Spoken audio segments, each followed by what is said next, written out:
주셨는데 1시간 남짓한 시간 동안에 요한계시록 전체를 너무나 명쾌하게 그리고 잘 그림을 그려주셨어요. 그래서 제가 혼자만 듣고 하긴 너무 아깝다. 그래서 바쁘신 와중에 제가 어렵게 모셨습니다. 우리 여러분 이 시간에 정말 복된 시간입니다. 잘 오셨습니다. 우리 마이크를 김민순 목사님께 넘기도록 하겠습니다. 반갑습니다. 네, 반갑습니다. 안녕하세요. 여러분 계신 곳이 참 궁금합니다. 저는 미국에서도 뉴멕시코주에 있는데요. 그 미국 사람들도 뉴멕시코주가 어디 있는지 사실은 잘 몰라요. 그래서 저희 지역 그 자동차 번호판 뒤에 보면은 USA가 붙어 있는 유일한 주가 제가 살고 있는 뉴멕시코주입니다. 여기도 미국이다. 위치는 오른쪽에는 텍사스주가 있고 왼쪽에는 애리조나주가 있는데요. 이 텍사스하고 애리조나주는 굉장히 더운데 저희 지역은 평균 높이가 한라산 높이 정도 지금 되고요. 그래서 이렇게 고산지대여서 저희 지역에는 이렇게 과자 이렇게 봉지를 보면은 이렇게 터질 듯 말 듯 그렇게 그런 상태입니다. 고산지대고 또 그러다 보니까 되게 건조하고 여름에는 그렇게 덥지 않고 또 사계절도 눈도 오고 거의 바로 이제 도시에 산이 있는데 백두산 높이 정도의 산이 그 높은 산이 샌디아 산이라고 산이 있고 뉴멕시코 주 가운데 이제 메인 도시가 엘버커키 발음하기 굉장히 어려운 도시인데요. 이 엘버커키라고 하는 이 도시에서 갈릴리 장로교회를 담임하고 있습니다. 미시간에서 제가 한 13년 정도 지내다가 이제 이거 뉴멕시코로 온 지는 4년 반 정도 이렇게 지나가고 있습니다. 처음 담임 목회를 지금 하고 있고 이제 강의 중에 뭐 교회 소개를 할 수 있는 시간도 좀 있을 텐데요. 지금 열심히 이렇게 담임 목회를 하고 있고 또 저는 그 신학을 그 학부는 일반대를 나왔고요.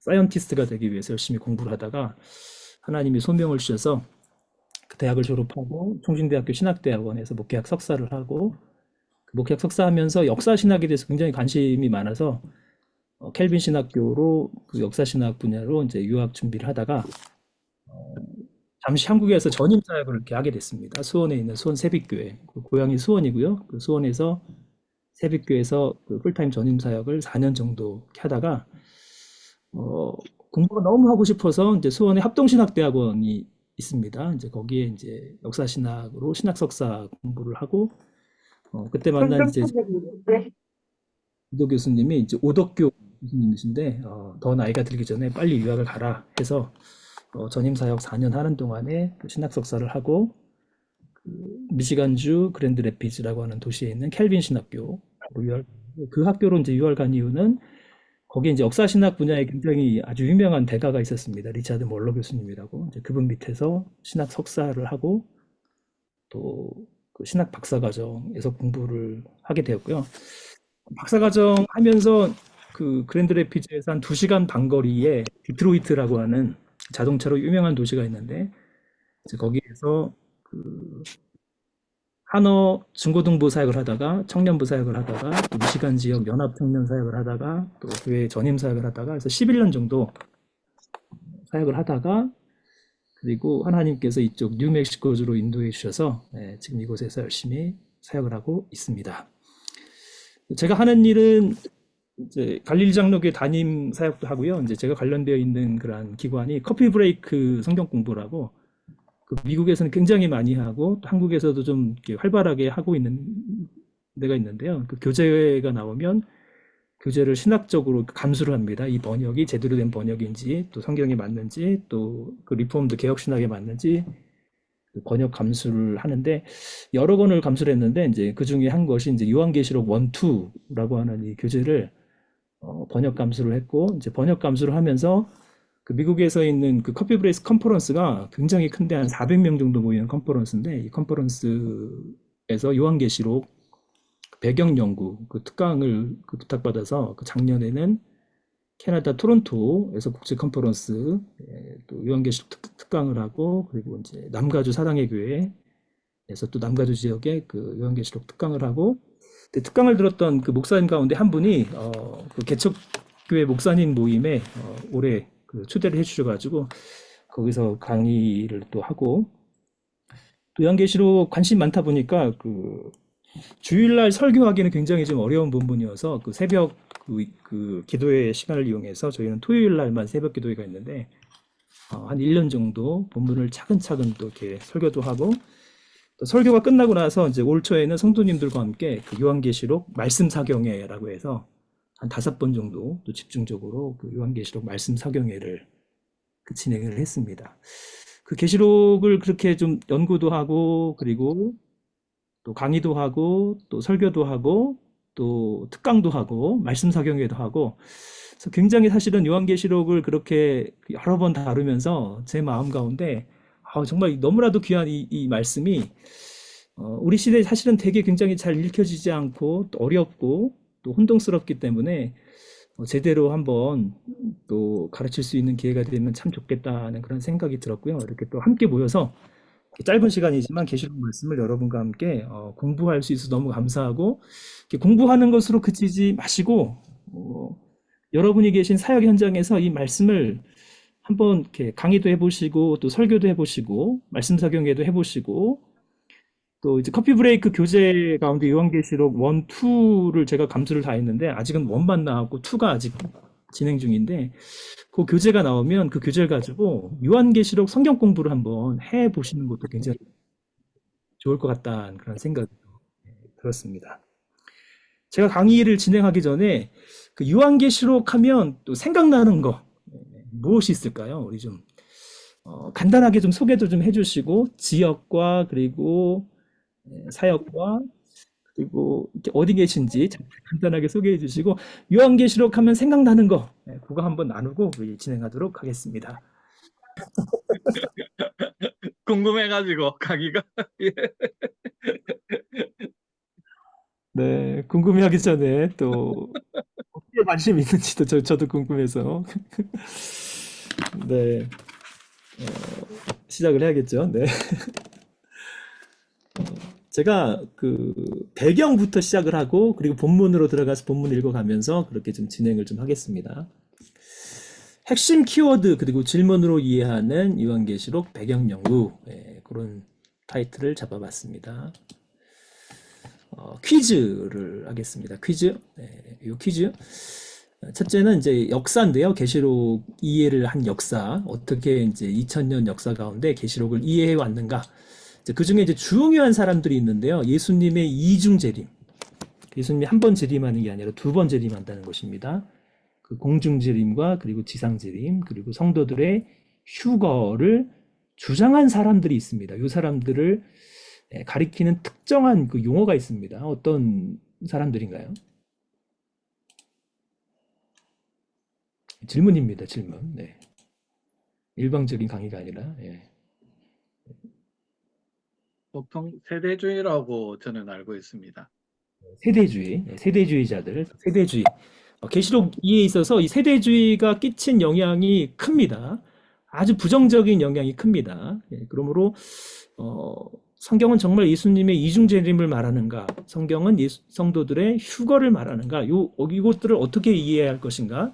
그리고 사실은 계시록에 관심이 많은 분들은 이 세대주의적인 해석의 영향을 받지 않을 수가 없습니다. 왜냐하면 그분들이 요한계시록을 굉장히 연구도 많이 하고 책도 많이 쓰고 계시록에 관심을 가지면 반드시 우리도 모르는 사이에 세대주의적인 영향을 받게 되어 있습니다.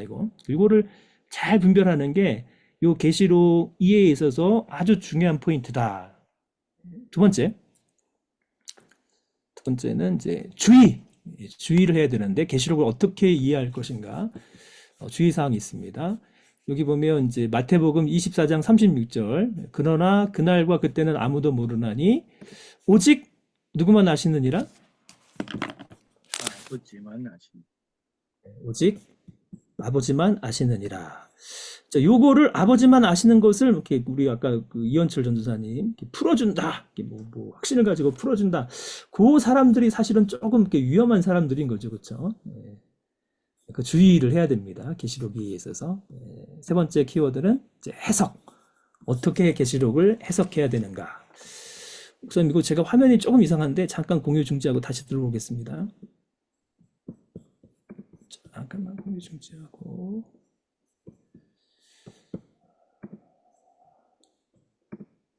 화면을 좀 크게 하고.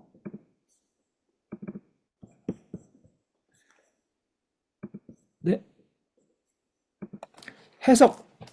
이제 여러 이제 해석 방법론이 있는데요. 그 요한계시록 해석에 있어서 주로 미래의 예언에 초점을 맞추어서 하는 해석 방법이 있습니다. 이 해석 방법을 뭐라고 할까요? 특히 이제 미래의 예언, 실현되지 않은 미래의 예언에 초점을 맞추는 이제 해석 방법 뭐라고 하냐면 이거는 네, 뭐라고 할까요? 네. 힌트는 미래의 예언. 네. 이 방법은 이제 미래주의라고 합니다. 미래주의. 자, 미래의 예언에 초점을 맞추지 않고 주로 과거에 일어난 그러한 거에 초점을 맞추면은 미래의 반대는 이제 과거죠, 과거. 그러니까 과거주의. 그리고 이제 상징에 굉장히 초점을 맞춰져 있으면 또 상징주의. 뭐 그런 여러 가지 이제 방법이 있습니다. 그 해석사에 있어서. 네 번째는 저자. 저자는 누구인가? 저자를 알기 위해서 이제 헬라어 요한계시록의 첫 단어. 헬라어 요한계시록의 첫 단어. 그 한글 성경 1장 1절 말씀을 한번 봐주시면 좋겠습니다. 1장 1절 뭐로 시작하나요? 한글 성경은 계시록의 한글 예수. 예수. 예수. 헬라어 첫 단어는 예수가 아닙니다. 헬라어 첫 단어는 우리는 예수 그리스도의 계시라 이렇게 시작하는데 이제 계시록을 처음으로 기록을 하고 이제 계시록을 처음 듣는 이제 성도들은 예수 그리스도의 계시라 이렇게 듣지 않고 첫 단어가 있습니다. 첫 단어 어떤 단어냐면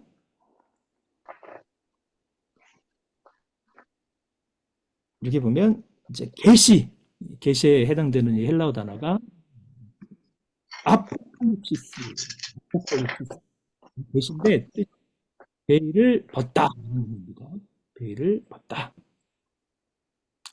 아포칼립시스 예수 크리스투스 이렇게 시작합니다. 그러니까 예수 그리스도의 계시라 계시 베일을 벗는다.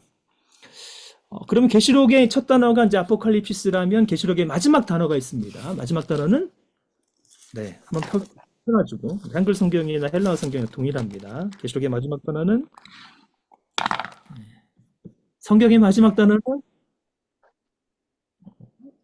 아멘. 아멘으로 끝납니다.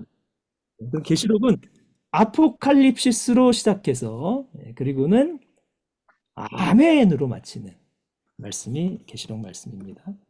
마지막 단어는 아멘. 첫 단어는 아포칼립시스, 계시, 베일을 벗기다. 장르. 자, 계시록 이해가 어려운 것은 이 장르가 독특하기 때문입니다. 신약 성경에는 없는 장르이기 때문에 좀 어렵습니다. 근데 제가 이제 네 가지 장르라고 했습니다. 네 가지 장르. 이 성경을 읽을 때 장르가 중요하죠. 복음서, 사도행전, 내러티브 장르이고, 뭐 서신서는 당연히 이제 편지글인데, 계시록의 장르 어려운 이유는 이 장르가 어떤 장르인가 이게 좀 잘 파악이 안 돼서 어려울 수가 있습니다. 어떤 장르인가요? 계시록은 어떠한 성격의 책인가요? 계시록은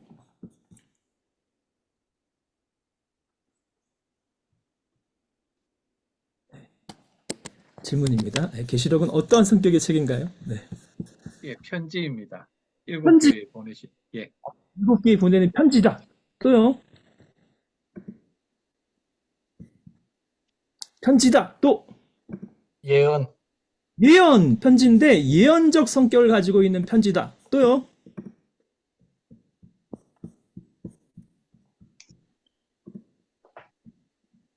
네, 네. 예언이면서 편지. 그 편지인데 예언적 성격의 편지인데 예언인데 어떤 방법을 사용하냐면 묵시라고 하는 방법을 사용합니다. 묵시.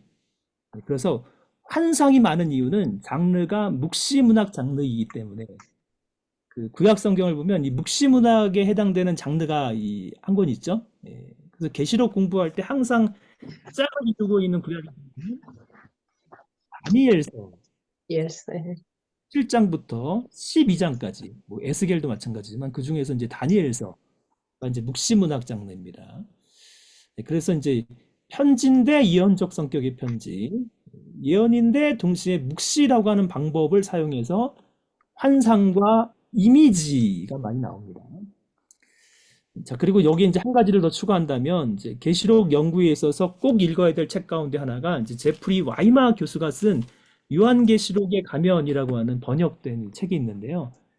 그 책을 좀 그 읽으시면 그 역사적인 배경을 아주 자세하게, 상세하게 이해할 수 있는 책이 그 책인데, 이제 거기 제프리 와이마 교수님은 특별히 설교이다, 선포이다, 이 말씀을 듣는 사람들에게 무엇인가를 촉구하는, 그러니까 계시록 말씀을 제대로 읽는 사람은 하나님 말씀을, 선포된 말씀을 듣고 그 변화를 촉구하는, 가만히 두는 게 아니죠. 그러니까 우리 삶의 변화를 굉장히 촉구하는 설교이다. 이게 굉장히 중요한 성격의 장르입니다. 네 가지 장르. 편지인데 예언적 성격의 편지이면서 동시에 묵시문학 장르이고 동시에 설교이다. 그래서 이 네 가지 성격이 있기 때문에 계시록 이해가 사실은 어렵습니다. 특히 이제 묵시문학이라는 방법을 쓰기 때문에 어렵습니다. 자, 그렇지만 메시지가 있습니다. 메시지. 우리에게 주는 메시지. 변화를 촉구하는 메시지. 연대. 95년경이라고 하는데, AD 95년경. 그때 로마 제국의 황제가 누구인가? 이게 또 계시록 그 이해에 있어서 굉장히 중요하죠. 그 로마 제국을 배경으로 하고 있기 때문에 95년경이다. 누구인가요?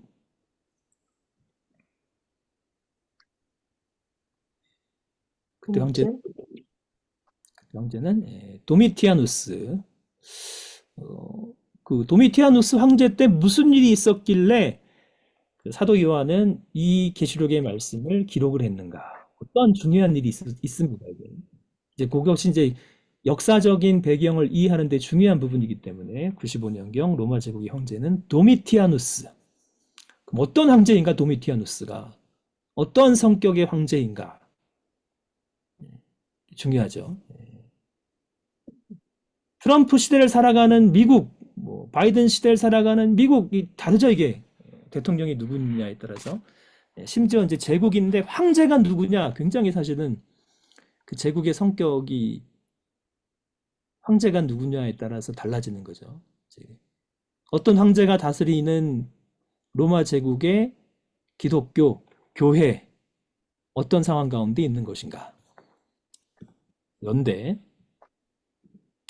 일곱 번째, 장소인데요. 지리적인 배경이 이 계시록에 있어 중요합니다. 그 중에 로마의 서쪽 지역, 동쪽이 아니라 서쪽, 소아시아, 마이너 아시아의 중심 도시 에베소에 수호 여신이 있습니다. 누구인가요? 사도행전의 기록을 보면 에베소에서 수요가 일어나는데 이 수호 여신 때문에 사실 수요가 일어납니다. 이 수호 여신 누구인가요? 아데미. 아데미 여신. 크도다 아데미 여신이여 그렇지 아니한다 하는 사람이 없도다. 엄청난 영향이 있었던 것이 이제 아데미 여신입니다. 제가 이제 커피 브레이크 요거 그 요한계시록 특강을 맡고 꼭 여기 도시를 가봐야겠다는 생각이 들어서 작년에 4월에 3주에 걸쳐 가지고 여기 소아시아 7교회 그리고 사도행전에 나와 있는 1차, 2차, 3차 선교지를 방문했는데 요 에베소에 가니까 진짜 아데미 신상을 지금도 모형으로 팔더라고요. 굉장히 중요한 관광 수입이에요, 지금도. 그리고 그 아데미 여신을 모셨던 신전 터가 남아 있고 그 아데미 여신의 그 조각상, 그 당시 그 신전 안에 있었던 조각상을 그 박물관, 그 에베소의 그 박물관에 잘 보관돼 있어서 이렇게 되게 좋은 공부가 됐습니다. 아데미. 종교. 7교회 가운데 로마 황제를 위한 신전을 가장 먼저 지은 도시가 있습니다. 도시. 그 소아시아 교회, 7교회가 있는 7도시 이 가운데 이게 왜 중요하냐면 이제 종교적인 배경을 이해하기 위해서 황제를 위한 신전을 우리 이 도시가 가장 먼저 지었다. 굉장히 프라이드가 있는 겁니다. 그 프라이드가 있는 배경 속에 교회가 거기 세워집니다. 그럼 교회가 어떨까 이게? 어떤 도시인가요? 7교회 가운데 황제를 위한 신전을 가장 먼저 지은 도시. 어떤 도시가 딱 떠오르시나요? 예. 자, 라우디아? 라우디게아. 예, 라우디게아. 라우디아. 버가모입니다. 버가모. 계시록에 있어서 진짜 그 계시록이 기록된 7교회를 방문하면 훨씬 진짜 이렇게 열리는 뭔가가 있습니다. 열리는 뭔가가. 그래서 기회가 되시면 어, 저는 이제 작년에 갔으니까 제가 50에 갔는데 저하고 함께 가신 목사님은 65세였는데 20년 전에만 먼저 왔으면 얼마나 더 좋았을까 그렇게 말씀하시는데 제가 50인데 20년 전에 갔으면 얼마나 더 좋았을까 저도 뭐 그런 생각이 들었어요. 그래서 기회가 되시면은 가시면 좋겠고 또 제가 관여하고 있는 이 성경연구단체가 겨자씨 성경연구원인데요. 그 원장님 그 김선우 원장님 쓰신 요한계시록 책을 굉장히 사실은 추천드리고 싶습니다. 그리고 이제 구조 아까 보면 7이라고 하는 숫자가 굉장히 많이 나왔다고 하는데 계시록의 본론에 등장하고 있는 7개의 심판이 있습니다. 삼중심판 세 단어 무엇이 있나요? 일곱 그 다음에 7대접. 순서대로 7대접. 일곱인 대접. 대접은 맨 나팔. 마지막 네, 나팔. 7 대접인데 그 사이에 환상이 있는데 환상이 7개.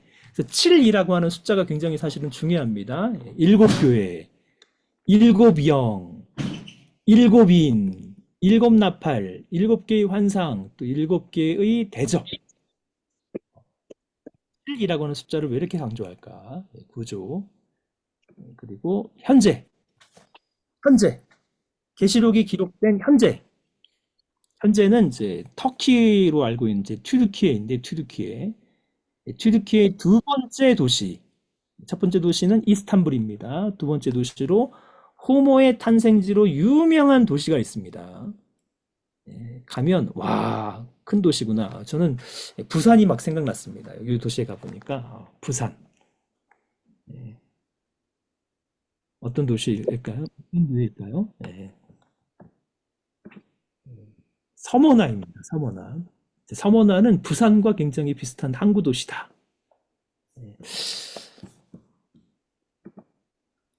자, 일단 10개 정도로 이것이 이제 계시록을 이해하는데 굉장히 중요한 아주 배경이 되고 있는 퀴즈였습니다. 역사, 주의, 해석, 저자, 장르, 연대, 장소, 종교, 구조, 현재. 그리고 계시록에 대한 배경을 공부를 하고 그리고 본문으로 들어갑니다. 여기 혹시 질문이 있으신가요? 여기까지? 저자에서 그 요한계시록의 첫 단어와 마지막 단어가 저자를 나타내는 거에 중요한 것이 있어서 이거를 말씀하신 것 같은데, 저자 파트를 조금 더 말씀해 주실 수 있나요? 네, 이제 제가 이제 요 퀴즈 한 거를 이제 풀어가지고 이제 또 설명을 합니다. 이게 끝이 아니라 알겠습니다. 네. 풀어가지고 저자가 네. 누구? 그 저자가 왜 이런 말을 썼는지 아주 좋은 질문이었습니다. 들어가겠습니다. 그럼 바로 역사. 2000년 기독교 역사는 계시록을 어떻게 이해를 해왔는가? 목사님, 이거 저기 뭐야? 그 오른쪽에 있는 화면을 가능한 최소한도로 줄여줄 수 있나요? 지금 이거 좀 잘 안 되거든요, 이게. 제가 이거 그래요? 예. 그 오른쪽에 그 참가자들을 가능한 최소한도로 줄여주시면 제가 좀 화면 보는데 좀 더 도움이 될 것 같습니다.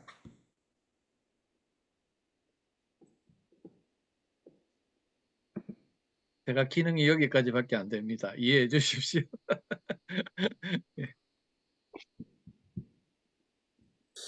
주의, 잠깐만요.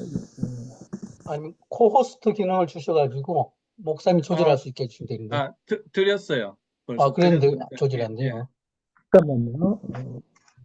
그 PPT 화면에서 옆에 쭈루룩 보이는 거기에다가 마우스를 놓으면 그 칸을 좀 움직여서 줄일 수가 있거든요.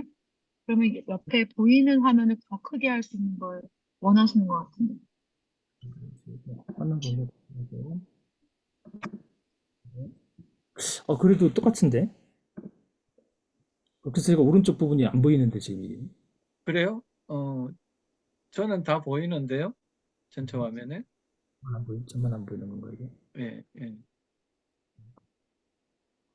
이게 원래 제가 기능이 그 조절하는 기능이 딱 있는데 이게 지금 제가 조절이 지금 돼서 됐습니다.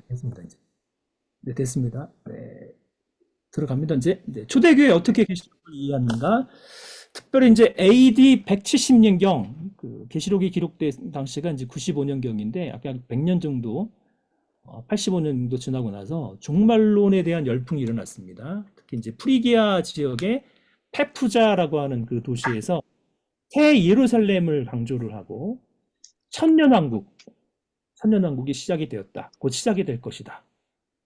특히 이제 이걸 강조한 사람이 영지주의자 몬타누스 2단이죠. 그리고 이제 프리실라, 막시밀라가 임박한 종말의 예언을 강조한 것이 이제 초대교회. 그러니까 이 계시록과 연관된 이 종말론 사상이 최근이 아니라 초대교회부터 사실은 있었던 것입니다. 이게. 중세 시대로 넘어가면 12세기에 피오레 요아킴이라고 하는 사람이 성령의 시대가 1260년에 시작이 된다라고 주장을 합니다. 이게 그러니까 중세교회도 이런 종말론 열풍이 있었구나. 자, 종교개혁으로 가면 이제 특히 독일의 뮌스터 지방의 제세례파, 이 제세례파가 사실은 이제 개혁파의 후예들의 일부인데 구약 성경과 신약 성경의 연속성을 부정을 한 사람들이죠. 그리고 어렸을 때 받은 세례는 잘못된 것이다. 오직 성인, 믿는 사람이 세례를 받아야 된다는 성인의 세례를 주장하면서 다시 세례받을 걸 주장하는 거죠. 자, 그때 천년왕국 운동이 일어났습니다. 이 폭력을 동반한 이제 폭동으로 일어났는데 여기에 대한 반동이 뭔가 하면 독일의 이제 루터, 그다음에 이제 개혁파 가운데 슈리히의 찌빙글리 그리고 제네바의 켈빈 세 명의 되게 중요한 종교개혁자이죠, 그렇죠? 이 종말론에 영향을 미쳤습니다. 어떻게 영향을 미쳤냐면 어느 한쪽이 굉장히 강조가 되면 반동은 이제 강조를 안 하는 방향으로 가는 거죠. 제세례파의 천년왕국 운동이 일어나면서 개혁파들은 어떻게 본다면 종말론에 대한 강조를 상대적으로 어떻게 본다면 균형 있게 강조한 게 아니라 균형을 많이 좀 상실한 부분이 있습니다. 그래서 별로 강조를 안 합니다. 종말론을. 독일의 루터, 쭈리의 찌빙글리, 심지어 제네바의 켈빈. 그래서 켈빈을 보면 요한계시록 주석을 안 썼어요. 켈빈은. 썼으면 정말 좋았을 텐데, 도움이 됐을 텐데, 요한계시록 주석을 쓰지 않았습니다. 이제 이것이 이제 반동의 역사 가운데 이제 한 부분입니다. 독일 뮌스터의 제세례파의 천년왕국주의자들이 너무 강조하다 보니까 상대적으로 종교개혁자들은 종말론에 대한 사상이 약했다. 그렇게 이해를 할 수 있습니다. 그 다음에 영국의 청교도들이 미국으로 왜 이주했는가? 신앙의 자유를 찾아서 맞습니다. 그리고 언덕 위의 도시라고 하는 이 모토를 가지고 새로운 땅에서 그 구약 성경에 나와 있는 하나님 나라의 모델을 새로운 땅에서 한번 이루어 보자. 그런 비전이 있었는데 그럼 왜 갔을까? 토마스 브라이트맨이라고 하는 사람이 쓴 요한계시록이 굉장히 영향이 컸습니다. 토마스 브라이트맨의 요한계시록 영향을 봤을 때 현재 영국이 어떻게 본다면 멸망할 도시 그런 징조가 보이는 겁니다. 그래서 이 땅에서는 안 되겠다는 것입니다. 새로운 땅, 하나님이 약속하신 새로운 땅에 이주하게 된 이 배경 가운데는 토마스 브라이트맨이 쓴 요한계시록 영향이 있었다. 그리고 이제 시한부 종말론자들, 제7일 안식일 예수 재림교회, 윌리엄 밀러라고 하는 사람은 1843년 예수님 재림하신다. 이게 안 되니까 그 다음에로 연결해서 1844년 3월 21일 예수님 재림하신다. 안 오시니까 계속 날짜를 바꿔가면서 10월 22일 재림하신다. 재림의 날짜를, 특정한 날짜를 이렇게 강조를 하고 계속 수정해 갑니다. 그리고 이 여호와의 증인, 찰스 테이즈 러셀의 파수대, 여호와의 증인도 마찬가지입니다, 이게. 그리고 특별히 이제 1914년 한국의 종말론 열풍에 굉장히 기여를 했던, 지금도 기억나는 1992년 10월 28일, 그때 기억하시는지 여러분? 지금도 저는 생생합니다. 그때 대학교 2학년 때였는데 한참 되게 성경을 열심히 읽고 마음이 뜨거워서 하나님 위해 살겠다는 마음이 들었는데, 요 되게 저에게도 가까이 있는 분이 여기에 가가지고 교회를 떠나서 굉장히 믿음이 좋았던 분이신데 여기로 가가지고 이상해졌습니다. 92년 10월 28일. 신천지의 이만희, 또 제가 아는 그 디트로이트에서 만난 집사님 한 분이 되게 방황을 하다가 한국에 들어갔는데, 거기서 눈에 띄는 경험을 했다라고 저한테, 목사님 꼭 이분의 강의를 들어보십시오. 보낸 강의가 이만희의 요한계시록 강의였습니다. 14만 4천을 어떻게 해석하는가? 알고 어떻게 해석하는가? 현재 신천지는 30만 명이 넘는다라고 합니다. 엄청나게 30만 명. 그 시한부 종말론자들, 계시록을 잘못 이해하고 있는 사람들. 그 중에 첫 번째 세대주의자 영향이 굉장히 큰데, 왜 그러면 세대주의 열풍이 일어났는가? 영국의 넬슨 다비가 성경을 이제 세대로 나눠가지고, 특별히 이제 7세대로 나눠서 성경을 해석하기 시작했는데, 그게 확 퍼지게 된 계기는 1909년 스코필드라고 하는 사람이 쓴 이제 관주 성경, 이제 성경을 이제 해설한 단권 성경을 만들었는데, 이 스코필드 관주 성경이 굉장히 인기였습니다. 이게 인기였는데, 스코필드 관주 성경의 그 계시록과 다니엘서 해석 부분이 요 넬슨 다비의 세대주의 해석의 영향을 많이 받았어요. 자, 그래서 거기 보면은 뭐를 강조하냐면, 이제 성경 전체는 7세대로 구분할 수 있다. 예수님은 공중재림, 지상재림, 두 번 재림하신다. 그리고 성도들은 특히 이제 예수님 공중재림하실 때 그때 휴거가 일어나고, 지상에는 7년 동안 대환란이 일어나고, 그리고 문자적인 천년왕국이 이 땅에 일어나고, 그리고 이제 구약에 있는 이스라엘과 신약에 있는 교회를 이제 분리를 하고, 구약과 신약의 불연속성을 강조하는 세대주의자들이 굉장히 큰 영향을 미쳤다. 특별히 스코필드 관주 성경이 큰 영향을 미쳤다. 1909년 그 연도를 잘 생각해 보면 여러분, 이제 한국에 그 오셨던 선교사님들의 많은 수가 요 영향을 받았어요. 안 받은 게 아닙니다. 그래서 한국 교회는 그 세대주의적인 종말론이 강한 이유가, 건전한 종말론적인 이제 이해를 가지고 오신 선교사님들보다는 요 세대주의적인 영향을 많이 받으신 분들이 한국교회 초기 선교사님들이 많았습니다. 그 영향을 한국교회가 받았기 때문에 한국교회 종말론에 관심이 있으신 분들은 요 세대주의적 해석을 피할 수가 없고, 요 영향을 정말로 많이 받아서 아직도 요한계시록 하면 요 틀을 가지고 이해하시는 분들이 많고, 많을 뿐만 아니라 대부분 그 계시록에 관심 있는 분들은 이런 생각이 그냥 머릿속에 확 박혀 있어요. 이거를 되게 역사, 계시록 그 역사를 보면은 요거를 좀 큰 틀을 좀 역사를 보면 이해를 해야 됩니다. 왜 한국 교회가 이 종말론에 강조를 하고 있는 분들이, 세대주의자들이 왜 많은가? 역사적인 배경입니다, 이게. 자, 여기 혹시 질문 있으신가요, 여기? 네, 여기까지.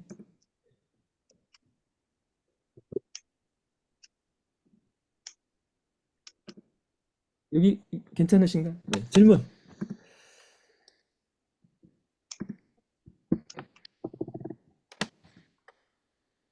맨 네. 처음 이야기하셨던 그 AD 170년경의 종말론이라는 게 그 프리지아 페루자에서 이 새 예루살렘을 통한 천년왕국이 시작된다는 주장을 했다는 겁니까?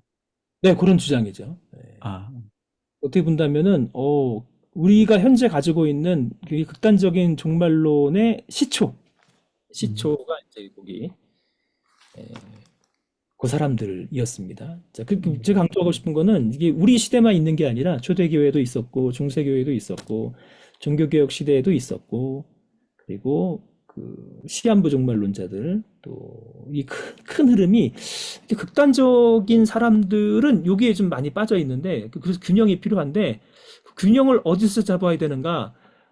저는 이제 그 리폼드 신학이 굉장히 중요한 역할을 하고 있는데 리폼드 신학이 왜 종말론 부분들을 많이 강조하지 않아서 그 세대주의적인 해석이 이렇게 많이 퍼지게 되었는가?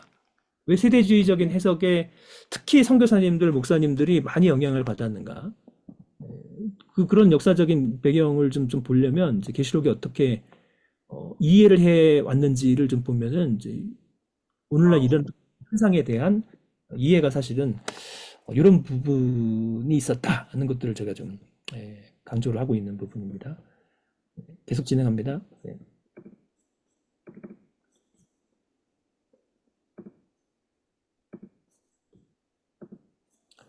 주의, 아까도 살펴봤지만 그러나 그날과 그때는 아무도 모르나니 하늘의 천사들도 아들도 모르고 오직 아버지만 아시느니라. 아버지만 이르시되 때와 시기는 아버지께서 자기 권한에 주셨으니 너희가 알 바가 아니요. 사도행전 1장 7절. 우리는 뭘 해야 되나요? 오직 성령이 너에게 임하시면 권능을 받고 예루살렘과 온 유대와 사마리아 땅끝까지 이르러 내 증인이 되리라. 이렇게 말씀하시죠. 그 세부 사항을 너무 과도하게 분석하지 말자. 그러기 위해서는 큰 틀, 큰 그림, 큰 이해. 계시록은 무엇을 강조하시는가? 이게 이제 이 시간을 통해서 확실하게 좀 잡히면 좋겠습니다. 제가 보기에는 가장 중요한 것은 교회입니다. 교회. 지상교회, 천상교회. 계시록은 교회에 주시는 하나님의 설교 말씀이다. 이 땅에 있는 교회, 그리고 완성된 교회. 지상교회, 천상교회. 이 틀이 굉장히 중요한 틀입니다. 지금 우리 시대에 요한계시록 본문을 끼워 맞추지 말자. 그래서 계시록에 있는 666을 베리칩이나 뭐 심지어 코로나 백신이라고 주장한 사람들이 코로나 시기에 굉장히 많았어요. 그냥 맞추는 거죠, 이렇게. 그리고 육시문학이어서 상징적인 환상이 많이 나오는데 그 환상 이면에 있는 그 메시지에 초점을 맞추는데 그러기 위해서는 이것이 이 땅에 있는 교회에 주는 의미가 뭔가, 완성된 교회에 주는 의미가 뭔가. 완성된 교회와 이 땅에 있는 교회는 서로 연결되어 있는데 그럼 이 땅에 있는 지상교회에게 완성된 교회의 모습을 보여주시는 이유는 지상교회에 있는 성도들을 일깨우기 위한 것입니다. 지상에서 박해 가운데 있는 성도들을 일깨워 주기 위해서 지상교회에 주시는 말씀을 완성된 교회의 모습을 굉장히 보여주는 겁니다. 지상교회와 천상교회가 굉장히 연결되어 있다. 네 번째, 예수님을 사랑하고 순종하는 마음으로 읽고 듣고 적용하자. 이 계시의 말씀을 주신 분이 이제 예수 그리스도를 강조합니다. 예수 그리스도, 그분을 더 사랑하고 순종하는 마음으로. 계시록 1장 3절 같이 읽습니다. 이 예언의 말씀을 읽는 자와 듣는 자와 그 가운데 기록한 것을 지키는 자는 복이 있나니 때가 가까움이라. 때가 진짜 가까웠죠. 예수님 그 초림이 말세인데 초림 이후에 2000년이 지났습니다. 때가 가까웠습니다. 열심히 읽고 듣고 그 가운데 기록한 것을 지키는 삶. 그러기 위해서 우리가 열심히 읽고 또 이렇게 선교지에서 또 목회 현장에서 열심히 이것도 가르쳐야 되겠죠, 그렇죠? 성도님들을 하여금 이 복 7개의 복이 있습니다. 계시록에 보면 복이 있나니 읽는 자 듣는 자 그 가운데 기록한 것을 지키는 자가 복이 있나니 때가 가까움이라. 해석 어떻게 해석할 것인가? 아까 이제 제가 미래주의 강조했습니다. 6장부터 18장은 과거가 아니라 인류 역사가 끝나는 종말에 실제 일어날 일로 해석한다. 주로 세대주의자들의 해석이다. 그러니까 미래에 관심이 있는데 세대주의자들은 주로 미래에 관심이 있습니다. 이게 미래에 일어날 의미가 무슨 의미인가? 반대는 과거주의. 6장부터 88장은 미래에 일어날 일이 아니라 예루살렘 성전이 파괴된 시점인 AD 70년이나 요한계시록이 기록될 당시에 성취된 것으로 해석하는 겁니다. 이게 과거주의. 과거와 미래 사이에는 현재가 있는데 이제 역사주의입니다. 요한계시록은 인류 역사 속에서 점진적으로 성취되었다고 보는 해석으로 서양 역사의 발전 과정에서 요한계시록을 해석한다. 과거, 현재, 미래. 그게 아니라 상징, 영적, 관념주의. 계시록의 상징들은 역사적인 사건과 관련되어 있기보다는 초시간적 영적 진리와 관련되어 있다고 해석한다. 그래서 인과 대접과 나팔, 7개 인, 7개 대접, 7개 나팔은 모든 시대의 인간 역사에서 실제 사건들에 반복적으로 나타나며 고난에 직면할 때 성도는 신실할 것을 권면한다.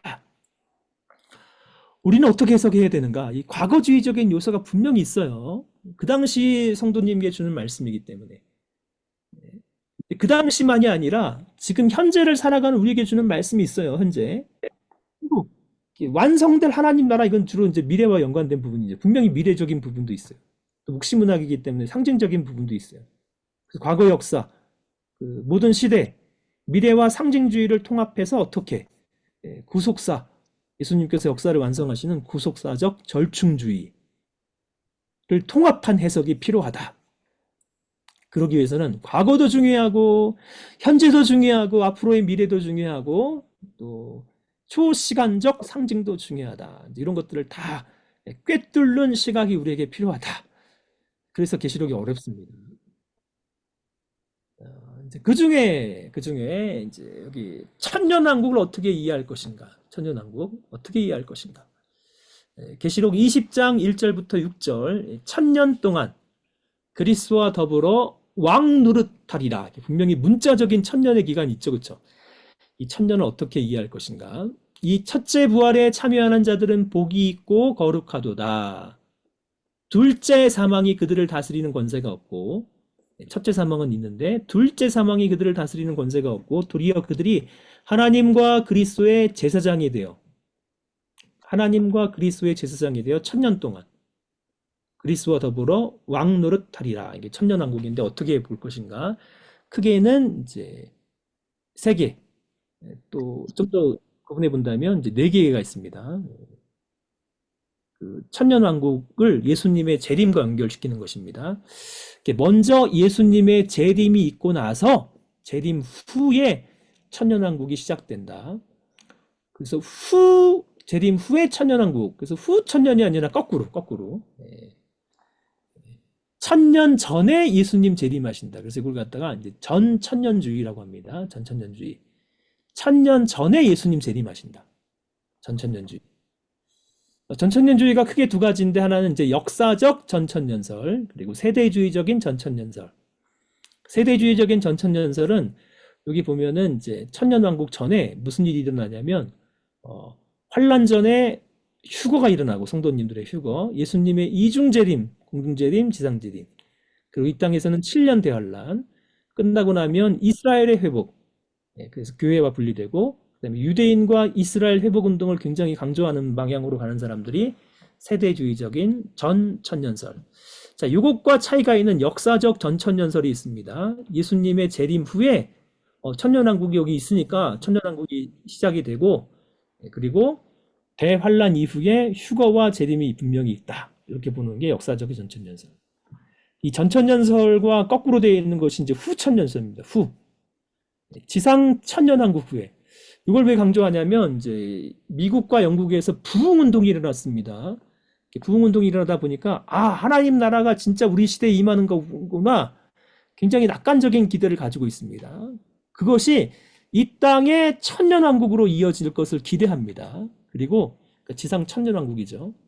천년왕국이 끝날 때쯤 예수님 재림하신다. 교회에 대한 굉장히 낙관적인 기대.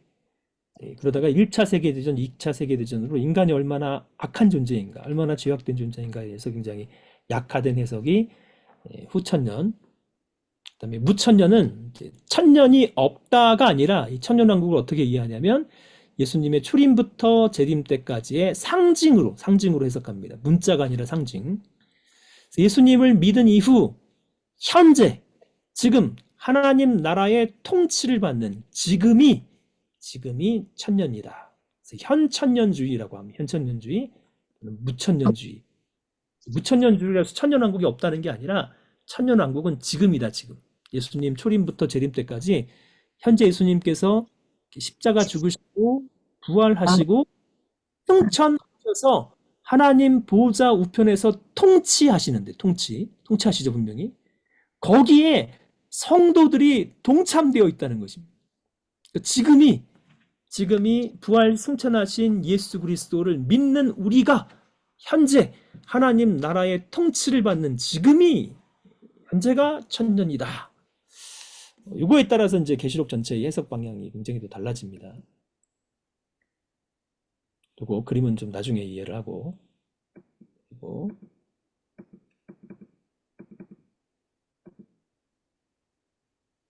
초림부터 재림, 지금 하늘에서 재림 후에 신자와 불신자의 부활, 최후의 심판, 마지막 상태.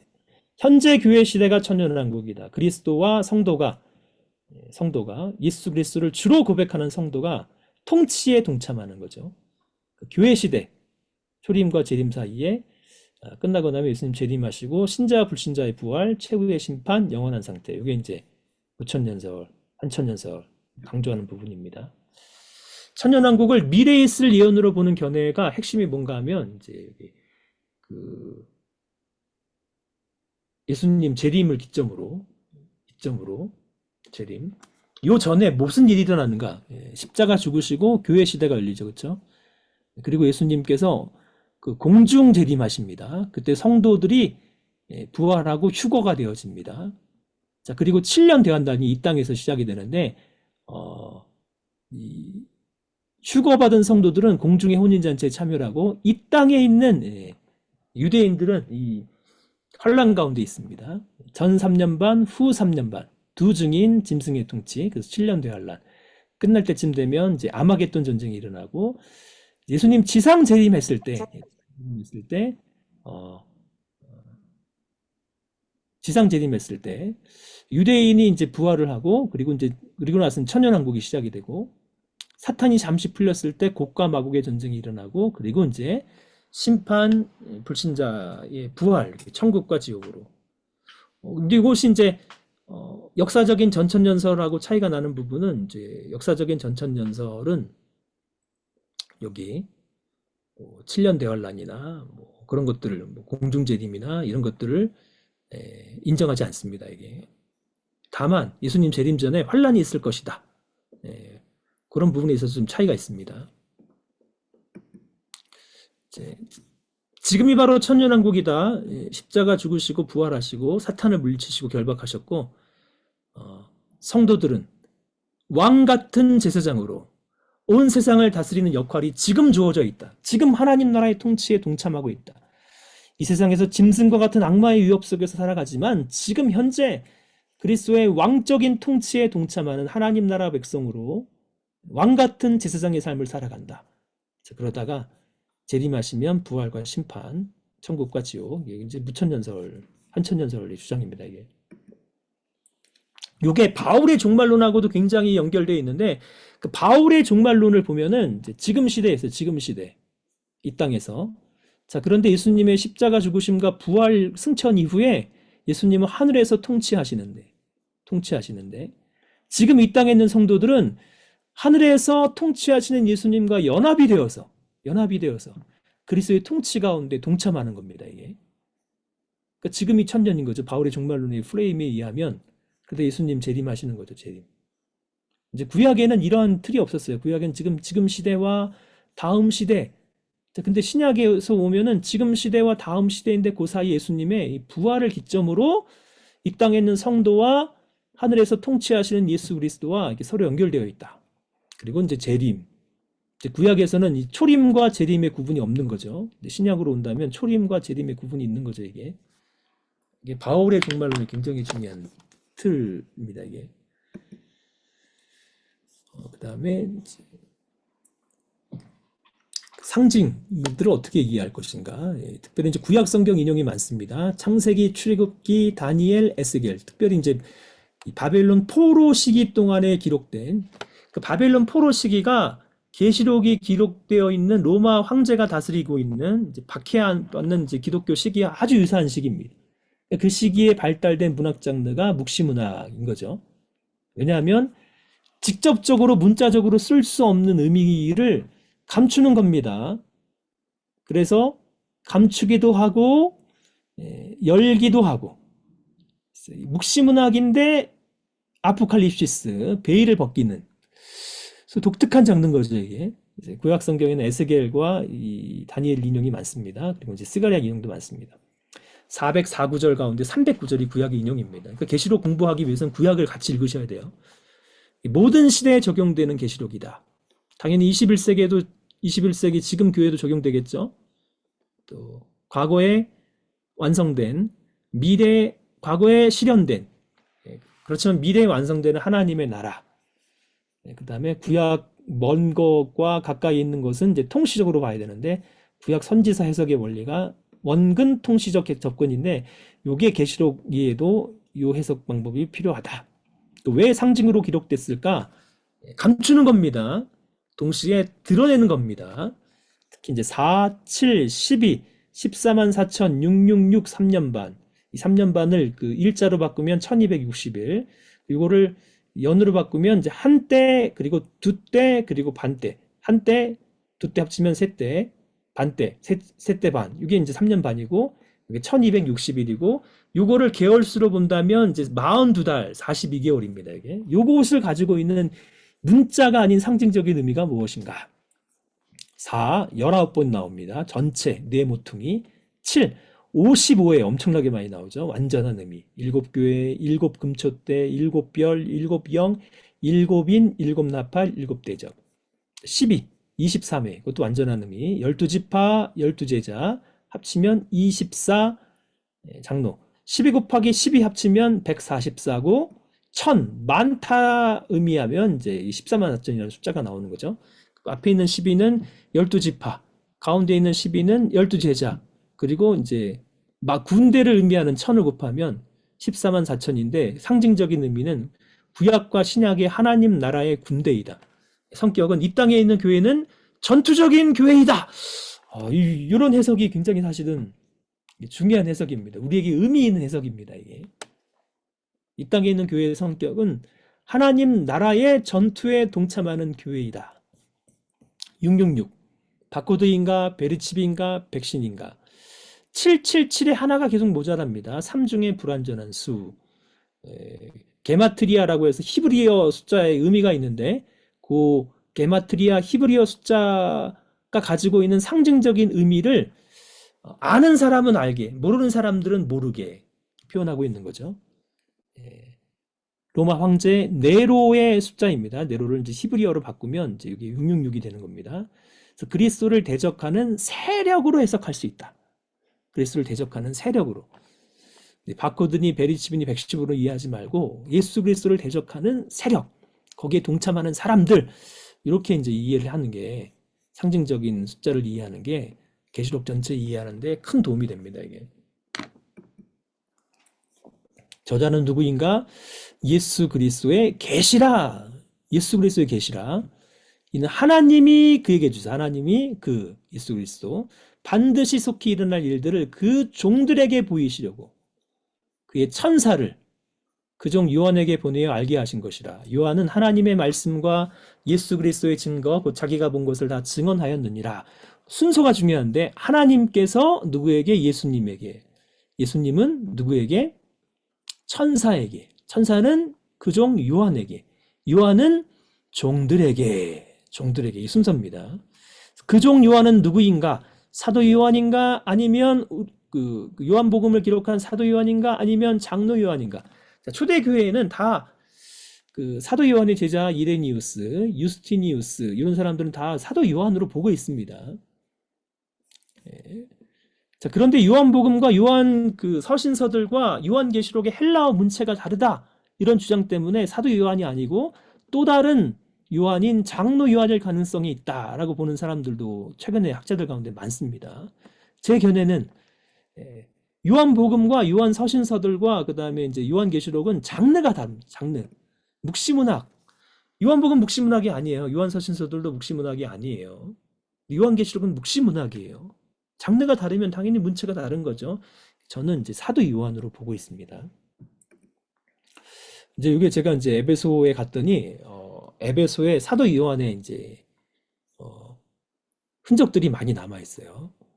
그 땅에 있는 사람들은 이제 어떻게 이해하냐면 이제 세인트 존 67년경 아시아에 있었습니다. 에베소를 말합니다. 그리고 이제 에베소에 왔습니다. 55년경부터 58년경에 왔었고 이 사도 요한이 예수님의 어머니 마리아를 모시고 에베소에 정착을 하고 그리고 요한계시록의 저자가 특별히 이제 95년경 요한계시록 저자가 이제 사도 요한으로 보고 있는 겁니다. 이제 그 땅에 있는 사람들은 터키 가봤더니 장르 예언이면서 편지이면서 편지인데 돌려보는 회람서신이고 묵시문학 박해하는 기간 동안에 신비적인 언어로 유명 인물을 가짜로 쓰는데 이제 요한계시록은 아닌 거죠. 가까운 미래의 하나님 나라 도래. 계시록은 묵시문학이나 가명 저자가 아니다. 설교이다, 설교. 설교인데 예수님의 감난상 종말론 강화와 같이 연결해서 봐야 되는 거죠. 예수님의 종말론 해석과 예수님을 통해서 받은 이제 요한의 종말론은 연결되어 있는 거죠. 그래서 마태복음 24장, 25장, 마가복음 13장, 누가복음 21장과 계시록은 같이 봐야 된다. 장르는 예언, 편지, 돌려보는 회람서신, 묵시문학, 설교, 예수님의 종말론 강화와 같이 봐야 되는. 연대 95년경 도미누스 황제가 이제 황제 숭배를 강조했습니다. 황제를 주와 하나님으로 불러라. 도미티아누스가 황제를 도미누스 et 데우스 이렇게 고백을 강요합니다. 왜 고백을 강요하냐면 이 도미티아누스 황제는 아버지가 베스파시아누스 장군입니다. 그의 아들이 그 유명한 티투스가 예루살렘을 함락시킨 장군이죠. 아버지도 장군이요, 형도 장군인데 도미티아누스는 장군이 아니에요. 연약해요. 그 황제의 유약한 이미지를 바꾸기 위해서 뭐를 강조하냐면 이제부터 나를 도미누스 앤 데우스라고 불러라 이렇게 강요를 합니다. 자기 연약한 이미지를 상쇄시키기 위해서. 그 당시 만들어진 이제 동전인데요. 82년경 도미티아누스는 병든 아들, 이 아들도 병들었습니다. 플라비우스가 지구 위에 앉아서 하나, 둘, 셋, 넷, 다섯, 여섯, 일곱 개의 별을 붙들고 있는 동전을 발행합니다. 이게 이 동전. 그래서 그 당시 발행된 이 동전이 계시록 이해에 도움이 됩니다. 병든 아들 플라비우스가 7개의 별을 붙들고 있는 게 아니라 예수 그리스도께서 지상에 있는 7교회를 붙들고 있다. 이게 이제 역사적인 배경을 이해하는데 이 동전 하나가 굉장히 큰 도움이 되는 겁니다. 이게 오른손에 7별을 붙잡고 그 이미지가 이제 확 다가오는 거죠. 연약한 플라비우스가 아니라 만왕의 왕 만주의 주 예수 그리스도께서 7별을 붙잡고 7금초대 사이에 거니시는 분이시다. 이분이 진정한 주와 하나님이시다. 이게 엄청난 역사적인 배경 가운데 이제 요한계시록 기록된 거죠. 진짜 주 하나님은 누구이실까? 도미티아누스가 아니라 예수 그리스도가 진정한 도미누스 앤 데우스.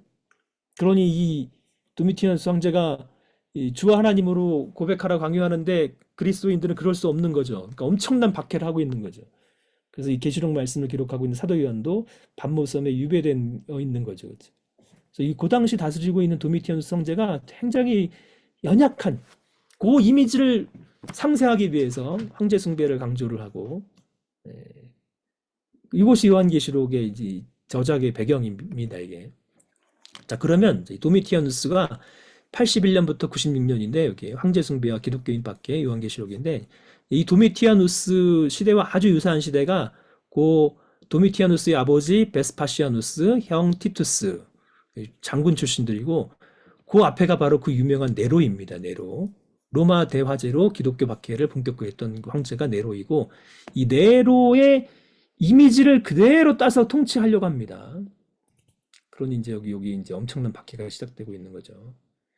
그 앞에 보면은 이제 가이사 아우구스투스, 그다음에 티베리오, 칼리쿨라 미치간 황제, 그다음에 글라우디오, 그리고 네로 다섯 번째, 여섯 번째, 일곱 번째, 여덟 번째 이 도미티아누스 요 시대 계시록이 기록된 것으로 보고 있습니다. 그리고 이제 네르바, 트라이아누스, 하드리아누스, 안토니우스 피우스 이제 다섯 로마가 이제 또 200년 동안 이제 평안한 기간이라고 보고 있습니다. 나 요한은 너희 형제요 예수의 환난과 나라와 참음에 동참하는 자라. 하나님의 말씀과 예수를 증언하였으므로 말미암아 반모라 하는 섬에 있었더니 장소가 반모섬입니다. 반모섬 조그만 버려진 땅 이미지가 있는데 바위작 땅 그게 아니라 이제 종교 군사 사회 시설이 있었고 그 당시 3,000명이 거주한 이거는 이제 거기에 안 가보면 잘 모르는 겁니다. 이게 로마 제국의 소아시아는 어딘가 AD 70년 이후에 기독교의 새로운 중심지가 됐습니다. 왜냐하면 예루살렘 성전과 예루살렘이 파괴되고 나서 그 사람들이 기독교인들이 어디로 이주했는가? 일부 사람들은 결사항전했지만 기독교인들은 결사항전하지 않았습니다. 펠라 지역으로 이주합니다. 그러다가 나중에 이 터키, 튀르키예 지역으로 이주를 합니다. 사도 요한도 일로 갑니다. 사도 바울의 전도 여행과 12제자들의 사역을 보면은 이제 다 그 70년 이후에 요 전후에 본다면 흩어지는데 주로 간 지역이 이제 에베소 거기 근처 거기가 이제 새로운 기독교의 중심지가 되어집니다. 그 새로운 기독교의 중심지인 소아시아에 에베소를 중심으로 교회들이 세워지는데 이제 그 중에 이제 7을 강조하기 위해서 물론 7교회만 있는 게 아닙니다. 그렇지만 이제 상징적인 의미가 있는 거죠. 이 땅에 있는 교회, 지상교회의 모습을 강조하기 위해서 고비치는 지리와 통신의 중심지. 이 서신은 7도시의 상황, 특성, 과거 역사 그리고 미래의 발전 가능성에 이르기까지 도시를 속속들이 알고 있는 사람이 쓴 것이다. 윌리엄 램지가 이렇게 말하고 있습니다. 그럼 누군가 그 당시에 이 요한, 사도 요한, 예수님의 제자. 어머니 마리아를 모시고 있었기 때문에 또 예수님의 이 마지막 제자였기 때문에 굉장히 영향력이 에베소에 컸습니다. 그리고 이 사도 바울이 개척하여서 전도한 이 에베소 교회를 목회했던 사람이 사도 요한입니다. 요한.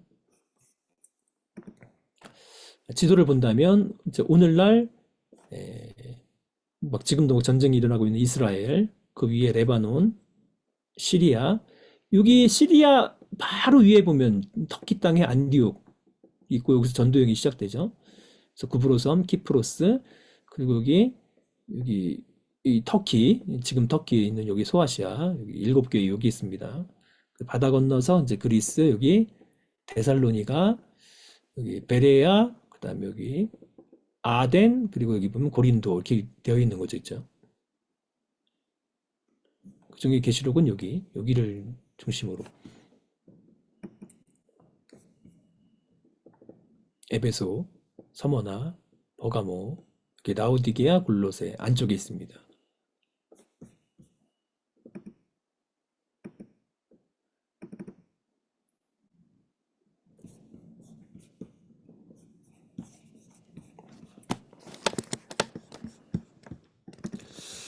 자, 여기까지 혹시 질문 있으신가요?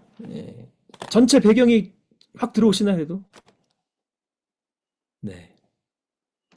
어떤 부분이 제일 도움이 되셨나요? 계시록 배경이 있어서?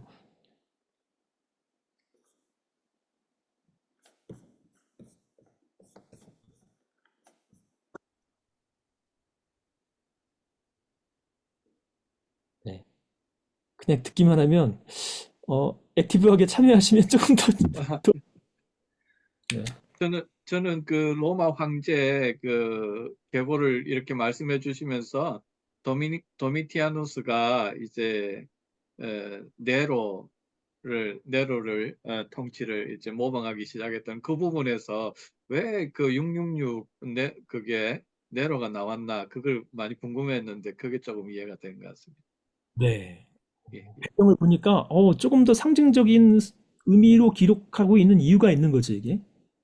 요 서신이 만약에 황제한테 발각이 되는데 황제가 이걸 읽고 다 이해를 한다면 기독교인들은 어떻게 생각할까요? 네, 이게 감추는 거죠. 이 묵시문학이라고 하는 장치를 통해서. 그러니까 계시록은 문자로 읽지만 문자 이면에 있는 상징으로 읽지 않으면 이게 이해가 안 되는 겁니다. 그 당시 성도들에게 그런 장치로 주어졌기 때문에 그런 묵시문학 장르를 통해서 그 당시 성도들을 위로하고 격려하면서 동시에 중요한 메시지를 주고 있는 거죠. 지금 이 땅에 있는 교회가 어떤 교회여야 되는가? 14만 4천. 전투하는 교회여야 된다. 그럼에도 불구하고 싸우는 교회가 되어야 된다. 연약한 교회가 되지 말고 지금 박해 가운데 있다 할지라도 치열하게 영적인 전투를 수행하는 전투하는 교회가 되어야 된다. 연약한 모습 그대로 있지 아니하고 이런 메시지를 계속 계시록을 통해서 주는 겁니다. 교회에 주는 겁니다. 교회. 그러니까 계시록은 교회에 주는 메시지입니다. 교회의 성도. 그러기 위해서 완성된 교회의 모습도 보여주고 로마 황제가 통치하고 다스리는 것이 아니라 만왕의 왕 만주의 주이신 하나님의 보좌, 예수 그리스도, 성령 이렇게 보여주는 겁니다. 이게. 자, 계시록 본문을 펴서 이제 이런 이해를 가지고 계시록 본문을 좀 펴서 본문을 좀 읽어 나가면서 이해를 하겠습니다. 질문 있는데요. 그 14만 4천에서 그 뭐 12 곱하기 12 곱하기 1000 했는데 그 12 12지파하고 12사도 곱하기 1000 이거 처음에 만든 분이 누군지 그렇게 이렇게 14만 4천 숫자를 그렇게 만든 게 그 어디 근거가 있는지 궁금합니다. 근거 처음에 만드신 분이 누군가? 그거는 좀 찾아보면 좋겠는데요. 조금 찾아보면 좋겠는데 근거가 누군지 처음에 누가 만들었는지 처음에 누가 만들었는지는 저도 잘 모르겠습니다. 한번. 그러니까 초대 그 당시 해석부터 그때 14만 4천 했을 때 그 당시 이제 서신을 받아본 사람부터 이게 구약의 12지파랑 신약의 12제자 곱하기 1000으로 이렇게 이해를 한 건지 아니면 누군가 이렇게 멋지게 이렇게 알레고리카라게 이제 만들어서 최근에 놓은 이론인지 제가 그게 좀 궁금했고요. 최근에 나온 이론인지 그건 저도 좀 잘 모르겠는데 그 부분 한번 좀 찾아보면 좀 도움이 될 것 같습니다. 그 부분들. 그리고 한 가지 더 있는데 이게 천년 왕국 했는데 벌써 실제 예수님 초림하시고 오신 지가 2000년이 지났는데 이 현재를 볼 때도 이 기간이 원래 좀 더 상징적인 의미에서 보면 1000년이 상당히 긴데 지금 그보다 더 요즘은 1000년이 2번 지난 이 시기로 볼 때 지금 이 시기가 하나님의 통치 가운데 더 좋아지는 시기로 봐야 되는지 하나님 나라가 지금 확장되어 간 실제 통계적으로 볼 때는 기독교 인구는 뭐 이렇게 비율상으로 늘어났겠지만 더 좋은 분위기인지 오늘날 시대로 볼 때는 이게 결코 기독교가 좋은 어쩌면 이게 다시 뭐 더 확장되는 분위기보다는 좀 무너지고 있는 분위기가 아닌가 돼서 이걸 그러니까 하나님 나라가 가까워지는 방향으로 봐야 될지 아니 무너지고 있는 방향으로 봐야 될지 지금 되게 지금 천년 왕국이면 좀 좋아야 될 것 같은데 그런 의문이 있거든요. 어떻게 천년 보시는지요? 이 통치가 저는 뭐 좋은 시대다 그렇게 보지 않고 지금도 교회는 그때도 교회는 지금도 교회는 박해가 기본적으로 저는 있다라고 생각을 하고 그때도 어려웠고 교회가 좋았을 때가 정말 있었을까?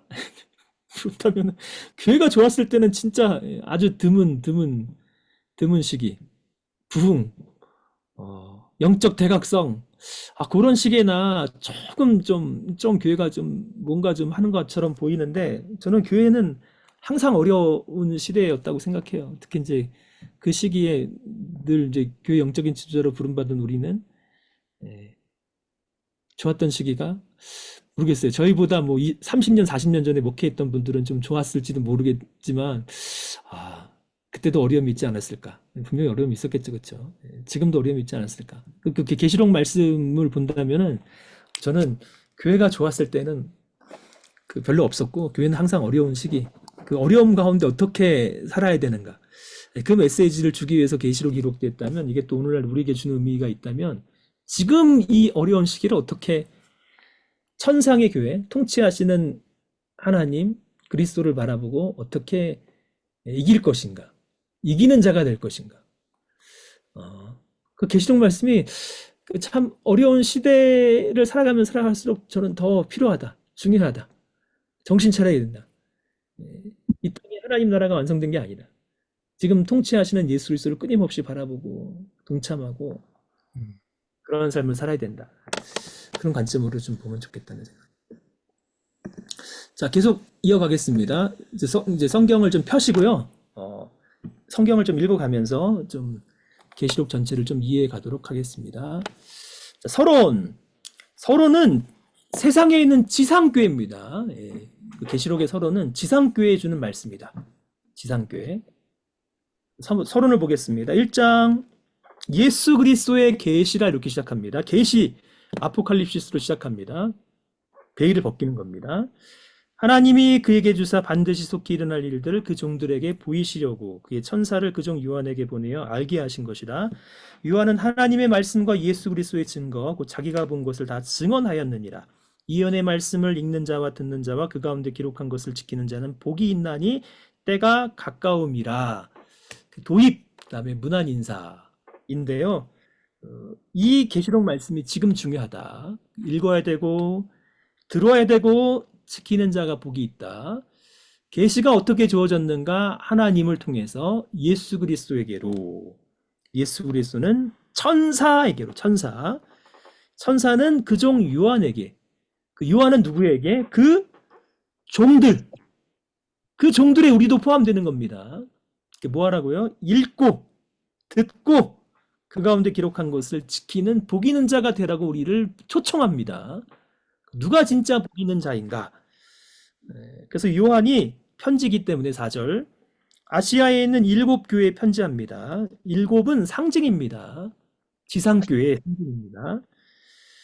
4절부터 8절까지 말씀 보면 이제 계시록 말씀을 주고 있는 분이 누구이신가? 여기 보면은 첫째 4절 말씀. 요한은 아시아에 있는 7교회에 편지하노니 이제도 계시고 전에도 계셨고 장차 오실 이렇게 됩니다. 누구인가요? 이분이 누구이신가요? 주님, 우리 주님이시죠. 주님은 누구이신가요? 성부 하나님 아니면 성자 예수 그리스도? 예수 그리스도십니다. 우리가 이 찬양을 많이 불렀어요. 이제도 계시고 전에도 계셨고 이제 곧 오실 이. 그러니까 우리는 예수 그리스도를 딱 생각하고 있는데 4절 말씀을 잘 읽어보면 그분이 아니에요. 왜냐하면 이 4절과 이 8절 말씀은 똑같아요. 8절 주 하나님이 이르시되 나는 알파와 오메가라 이제도 있고 전에도 있었고 장차 올 자요 전능한 자라. 누군가요? 주 하나님. 주 하나님, 성부 하나님. 그 4절에 있는 이제도 계시고 전에도 계셨고 장차 오실 이는 성부 하나님. 자, 그 다음에 그의 보좌 앞에 있는 7영 누구인가요? 성부 하나님의 보좌 앞에 있는 7영, 7이네요 또. 영. 성령 하나님. 5절부터 7절 이분이 바로 이제 예수 그리스도이시죠. 충성된 증인으로 죽은 자들 가운데서 먼저 나시고 땅의 임금들의 머리가 되신 예수 그리스도로 말미암아 은혜와 평강이 너에게 있길 원하노라. 성부 하나님, 성령 하나님, 성자 예수 그리스도 성삼위일체 하나님이 주시는 말씀이에요. 우리를 사랑하사 그의 피 예수 그리스도죠. 우리 주 예수 우리를 해방하시고 그의 아버지 하나님을 위하여 우리를 나라와 제사장. 그러니까 우리는 지금 현재 하나님 나라의 제사장으로 부르심을 받은 겁니다. 왕 같은 제사장으로 부르심을 받은 우리. 이렇게 삼으신 그분 예수 그리스도에게 영광과 능력이 세세토록 있기를 원하노라. 자, 그분은 볼지어다 구름을 타고 오시리라. 각 사람의 눈이 그를 보겠고 그를 찌른 자들도 볼 것이요 땅에 있는 모든 족속이 그로 말미암아 애곡하리니 그러하리라. 재림하실 분이신 거죠. 그렇죠? 그러니까 1장 1절부터 이 8절 서문을 보면 도입, 문안 인사, 성부 하나님, 성령 하나님, 성자 예수 그리스도. 특별히 이제 예수 그리스도를 강조합니다. 그래서 9절부터 20절 부활 승천하신 현재의 영광스러운 예수 그리스도의 모습이에요. 자, 이게 지금 예수님 모습이에요. 그러니까 우리는 십자가에 못 박히신 고난의 예수님도 기억하고 묵상해야 되지만 그것을 넘어서 현재 예수 그리스도는 부활하시고 그리고 승천하셔서 하나님 보좌 우편에서 성령을 보내주셔서 이 땅을 말씀과 성령으로 통치하시는 만왕의 왕, 만주의 주, 영광의 그리스도이시다. 이거를 놓치면 안 된다는 거예요, 이게. 9절부터 20절까지 말씀. 너무 중요한 말씀이죠. 그래서 그분을 자세하게 묘사합니다. 자세하게. 9절 나 요한은 너희 형제요 예수의 환난과 나라와 참음에 동참하는 자라. 하나님의 말씀과 예수를 증언하였으므로 말미암아 밤모라 하는 섬에 있었더니 주의 날에 주님의 날 주의 성령에 감동되어 내 뒤에서 나는 나팔 소리 같은 큰 음성을 들으니 이르되 내가 보는 것을 두루마리에 써서 에베소, 서머나, 버가모, 두아디라, 사데, 빌라델비아, 라오디게아 등 7 교회에 보내라. 지상에 있는 교회에 관심이 많아요. 부활 승천하신 예수님은. 지상교회에 관심이 많으시다. 7 교회지만 지상교회, 이 땅에 있는 교회에 관심이 많으시다. 그러니까 지상교회에 주시는 말씀이다. 부활 승천하신 예수님 어떤 분이신가? 13절부터 17절 자세하게 묘사되어 있죠. 이분이 이제 영광스러운 모습이에요. 그렇죠? 그런데 그분이 20절 연결해서 본다면 내가 본 것은 내 오른손에 7 별의 비밀과 또 7 금촛대라. 7 별은 7 교회의 사자요. 7 촛대는 7 교회니라. 그 부활 승천하신 영광의 그리스도가 무엇에 관심이 있는가? 이게 중요해요. 포커스는 7 별. 7 별은 7 교회의 사자. 그러니까 교회예요, 교회. 7 촛대는 7 교회. 그러니까 부활 승천하신 예수님은 어디에 관심이 있는가? 이 땅에 있는 교회에 관심이 있으시다. 그리고 교회의 사자에 관심이 있으시다. 이게 이제 계시록이 1장에 주는 메시지예요. 부활 승천하신 영광의 그리스도는 이 땅에 있는 교회에 관심이 있다. 이 땅에 있는 연약한 교회의 영적 지도자들, 성도들에게 관심이 있다. 2장 1절, 2장 3장이 지상교회인데 에베소, 서머나, 버가모, 두아디라, 사데, 빌라델비아, 라오디게아 많이 여기 부분은 이제 읽었죠. 또 이해를 또 하시죠, 그렇죠? 2장 1절 에베소 교회의 사자에게 편지하라. 오른손에 있는 7 별을 붙잡고 7 금촛대 사이를 거니시는 이가 이르시되 부활 승천하신 예수님은 지금도 지상에 있는 교회를 거니시는 분이시고 지상에 있는 교회의 별, 사자, 영적인 지도자로도 볼 수 있고 성도로도 볼 수 있고 또 영적인 지도자와 성도가 연결되어 있는 사자, 에인절로도 해석할 수 있습니다. 이게 다양하게 해석할 수 있는데 어쨌든 간에 교회의 지도자와 성도들을 붙들고 계시다. 이게 아까 그 도미티아노스 황제 아들 폴라비우스가 연약한 황제가 7 별을 붙드는 그게 아니라 이 부활 승천하신 영광의 그리스도께서 교회를 붙들고 계시다. 이게 굉장히 주는 메시지예요. 계시록은 교회에 주는 메시지구나. 교회를 지극히 사랑하시는 이 교회의 주인이신 예수님이 교회와 성도와 교회의 지도자들을 붙들고 계시다. 그걸 좀 깨우치는, 우리의 눈을 확 뜨게 하시는 이 말씀이에요. 2장과 3장은 진짜 교회, 우리 개인적으로도 적용하시고 교회에도 적용하시고 부활 승천하신 예수님이 가장 관심이 있는 교회에 초점을 맞춰야 된다. 그래서 상세하게 읽으셔야 됩니다. 자, 본론 4장으로 들어가겠습니다. 4장. 이제 4장으로 들어가는 이유, 4장 1절 말씀 보겠습니다. 2일 후에 내가 보니 하늘에 열린 문이 있는데 내가 들은 바 처음 내게 말하던 나팔 소리 같은 그 음성이 이르되 이리로 올라오라. 이후에 마땅히 일어날 일들을 내가 내게 보이리라 하시더라. 자, 그러면서 요한이 보았냐면 2절 내가 곧 성령에 감동되었더니 보라 하늘에 보좌를 베풀었고 그 보좌 위에 앉으신 이가 있는데 4장으로 가면 하늘 보좌 그리고 보좌에 앉으신 분이 초점을 맞추고 있어요. 여기는 무슨 교회냐면 천상교회, 천상교회. 자, 1장부터 3장까지는 지상교회라면 이 지상교회가 뭐로 연결되어 있냐면 지금 현재 완성된 교회는 어떤 곳인가? 거기에는 보좌가 있습니다. 보좌에 앉으신 분이 계십니다. 그분이 누구신가요? 이 보좌에 앉으신 분은 누구신가요? 그분이 계시록 문안 인사에도 보면 이제도 계시고 전에도 계시고 장차 오실이라고 말씀하시는 온 세상을 통치하시는 성부 하나님, 성부 하나님. 하늘 보좌에 성부 하나님이 앉아 계시다. 이 땅에는 로마 황제가 보좌에 앉아 있지만 진짜 이 세상을 통치하시는 분은 로마 황제가 아니라 하늘 보좌에 앉으신 하나님이 세상을 통치하신다. 이거를 바라는 겁니다. 이거를. 지금 지상교회에서는 잘 안 보여요. 그게. 이 땅에서는 잘 안 보여. 이 땅에서는 너무 힘들고 고난 가운데 환난 가운데 하늘 보좌에서 통치하시는 그분이 잘 안 보이는데 그분을 보라는 거예요. 그분이 통치하신다. 거기에는 무엇이 있는가? 4절. 보좌에 둘러 24보좌들이 있고 그 보좌들 위에 24장로들이 흰옷을 입고 머리에 금관을 쓰고 앉았더라. 24장로, 24 숫자. 구약의 12지파, 신약의 12제자들 합치면 24죠. 그렇죠? 구원받은 성도들을 상징하고 있는 사람들이 거기에 있어요. 거기에. 그러니까 이 지금이 전부가 아닌 거죠. 네. 이 땅에 살고 있지만 우리의 미래, 어떻게 보면 우리의 미래, 완성될 하나님의 나라, 완성될 교회는 우리가 거기 있는 겁니다. 그렇죠? 그리고 뭐가 있냐면 3절.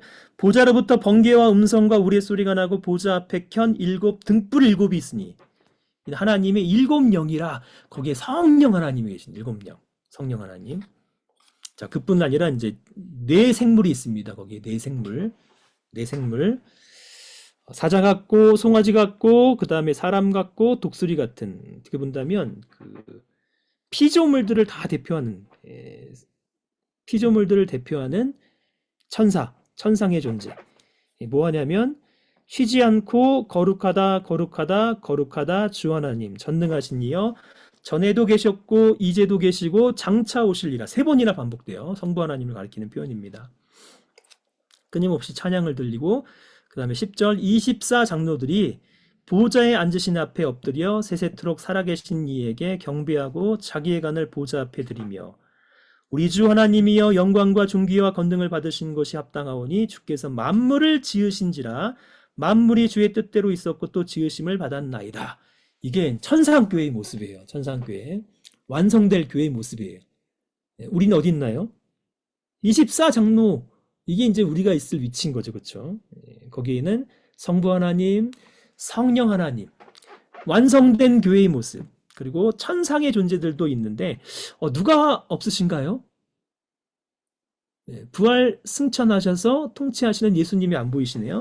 그래서 5장에 가면 이제 예수 그리스도가 나옵니다. 5장 1절 내가 보매 보좌에 앉으신 이의 오른손에 두루마리가 있으니 안팎으로 썼고 7인으로 봉하였더라.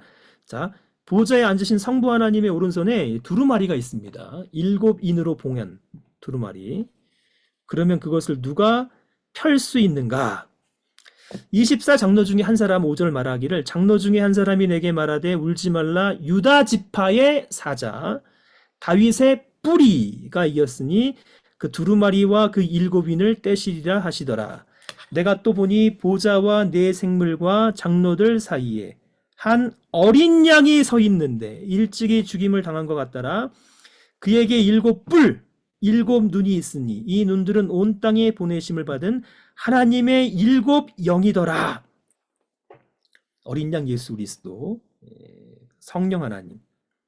어린 양 예수 그리스도께서 보좌에 앉으신 이의 오른손에서 두루마리를 취해서 그 인을 떼시는 거죠.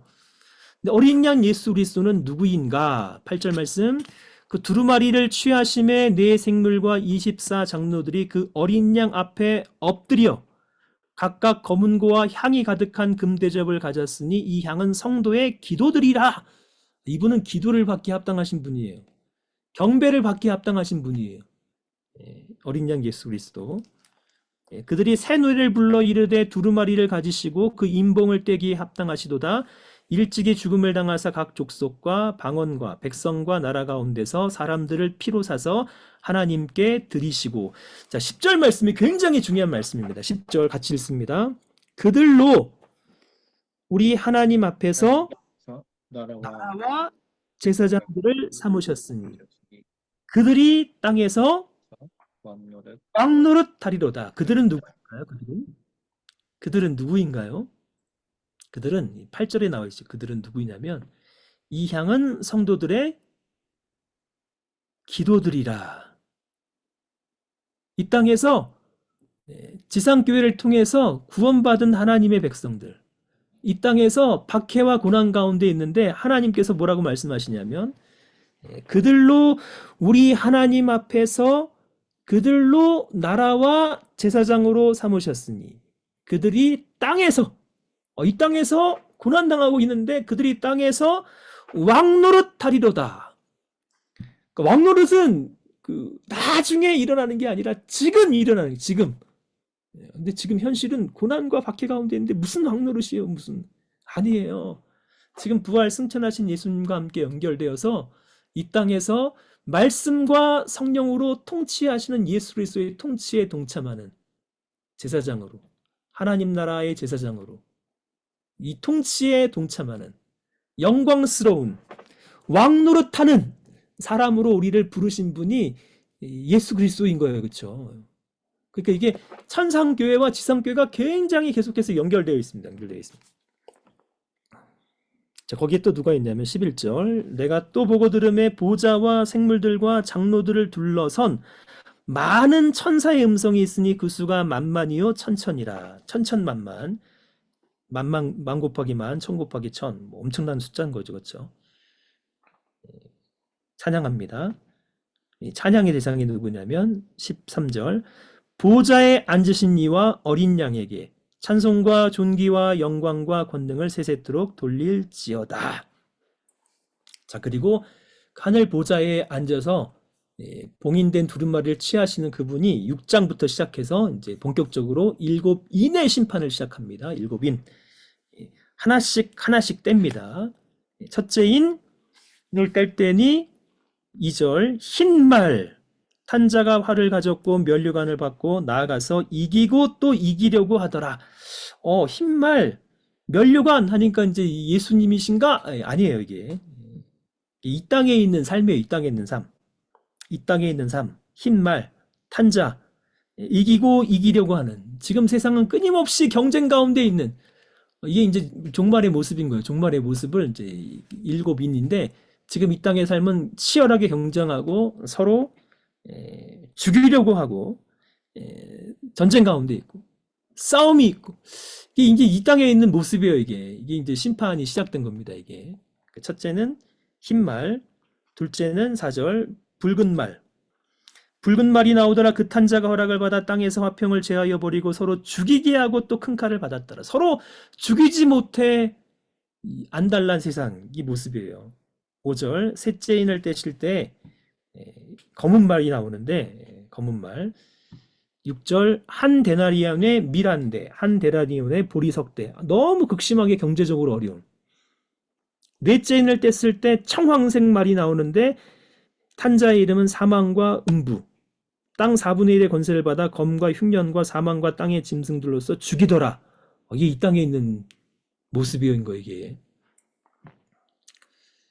다섯째 인을 떼실 때 그때 누가 있냐면 하나님의 말씀과 그들이 가진 증거로 말미암아 죽임을 당한 영혼들이 제단 아래에 있어 큰 소리로 불러 이르되 거룩하고 참되신 대주제여 땅에 거하는 자들을 심판하여 우리 피를 갚아주지 아니하시기를 어느 때까지 하시려 하나이까. 각각 그들에게 흰 두루마리를 주시며 이르시되 아직 잠시 동안 쉬되 그들의 동무종들과 형제들도 자기처럼 죽임을 당하여 그 수가 차기까지 하라. 계속 고난당하고 있는 현실인 거예요. 현실. 그리고 6번째 인 뗐을 때 뭐가 일어나는가. 6장과 7장 말씀은 7번째 인 심판의 모습인데 7장으로 가면 뭔가 달라요. 6장하고 뭐가 다르냐면 8장 1절 말씀 보겠습니다. 8장 1절 말씀 보면 일곱째 인을 떼실 때, 그러니까 6장 마지막에 6번째 인을 뗐는데 8장으로 가면 7번째 인을 떼는데, 그럼 7장은 뭐냐? 인이 아니에요. 인이 아니라 6장과 8장 사이에 있는 막간이에요. 막간이 중요해요. 막간이 메시지예요. 메시지. 그 세상의 심판 가운데 있는데 이 막간은 교회예요. 교회. 무슨 교회인가? 7장으로 가겠습니다. 무슨 교회인가? 어디 보시냐면 7장 4절. 내가 인침받은 자의 수를 들으니 이스라엘 자손의 각 지파 중에서 인침을 받은 자들이 14만 4천이다. 이게 인침받은 14만 4천이 누구이냐? 이 땅에 있는 교회, 이 땅에 있는 성도, 이 고난과 박해 가운데 부르심을 받은 하나님 나라의 백성, 곧 지상교회, 이 땅에서 부르심을 받은 지상교회. 어떤 사람들은 이스라엘 자손이니까 유대인이 아니냐? 이게 아닌 거예요. 유대인이 아닌 거예요. 구약과 신약의 14만 4천 상징적인 의미. 제가 보니까 구약과 신약의 지상에서 부르심을 받은 하나님 나라의 전투에 동참하는 지상교회.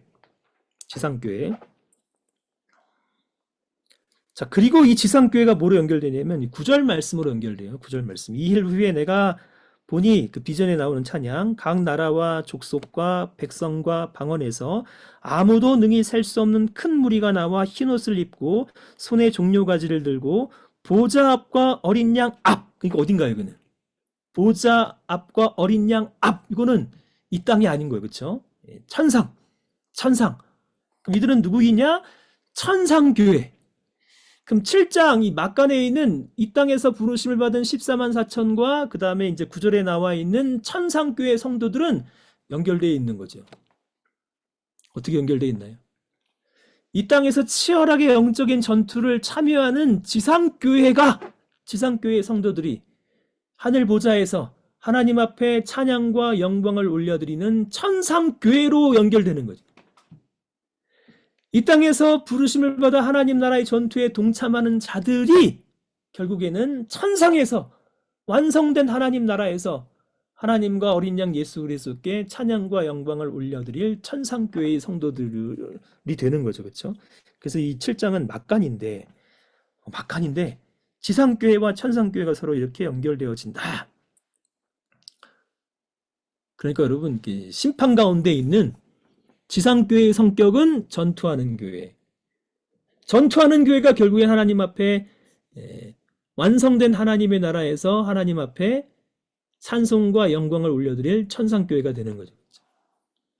이 막간은 교회에게 주시는 말씀입니다. 그러므로 이 땅에 있는 교회는 어떻게 해야 되는 건가요? 하나님 나라의 왕적인 통치에 동참하며 하나님 나라의 영적인 군대로 치열하게 영적인 전투의 삶을 살아가는 성도로 부르심을 받은 거예요. 놀고 먹으라고, 유유자적하게 살라고, 그렇게 부르심 받은 것이 아니라 고난받는 현실 속에서 이 땅에서 예수 그리스도의 왕적인 통치를 받아, 성령의 통치를 받아 이 땅에서 치열하게 영적인 전투를 싸우라고 부르심을 받은 이 사람들이 지상교회 성도들, 지상교회의 성격인 거예요. 그들이 결국에는 완성된 하나님의 나라에서 셀 수 없는 큰 무리로 하나님 앞에 영광과 찬송을 올려드리는 천상교회가 된다. 8장. 자, 8장 7번째 인을 떼실 때 이제 7 나팔이 시작이 됩니다. 나팔. 저는 이 나팔, 인 심판이 뭐냐, 나팔 심판이 뭐냐, 7 대접의 심판이 뭐냐, 여기보다는 예전에 여기에 관심이 있었는데 지금 뭐에 관심이 있냐면 이 막간이 주는 메시지가 더 관심이 많아요. 왜냐하면 이게 이 땅에 있는 교회에게 주신 말씀, 이게 사실은 계시록을 쓰는 주된 이유예요. 이 땅에 있는 성도들을 위로하고 격려하고 어떻게 살아야 되는지. 그럼 8장 이제 7 나팔이 시작되는데 나팔이 쭉 진행되다가 8장, 9장 쭉 진행되다가 10장으로 가면 10장과 11장이 이제 두 번째 막간이에요. 소위 말해서 이제 세 번째 7 대접 심판 앞에 있는 이 두 번째 막간인데 10장, 11장. 10장, 11장. 10장의 핵심 키워드는 뭔가 하면 이 9절 말씀. 자, 10장 9절. 내가 천사에게 나아가 작은 두루마리를 달라한즉 천사가 이르되 갖다 먹어 버리라. 내 배에는 쓰나 내 입에는 꿀같이 달리라 하거늘.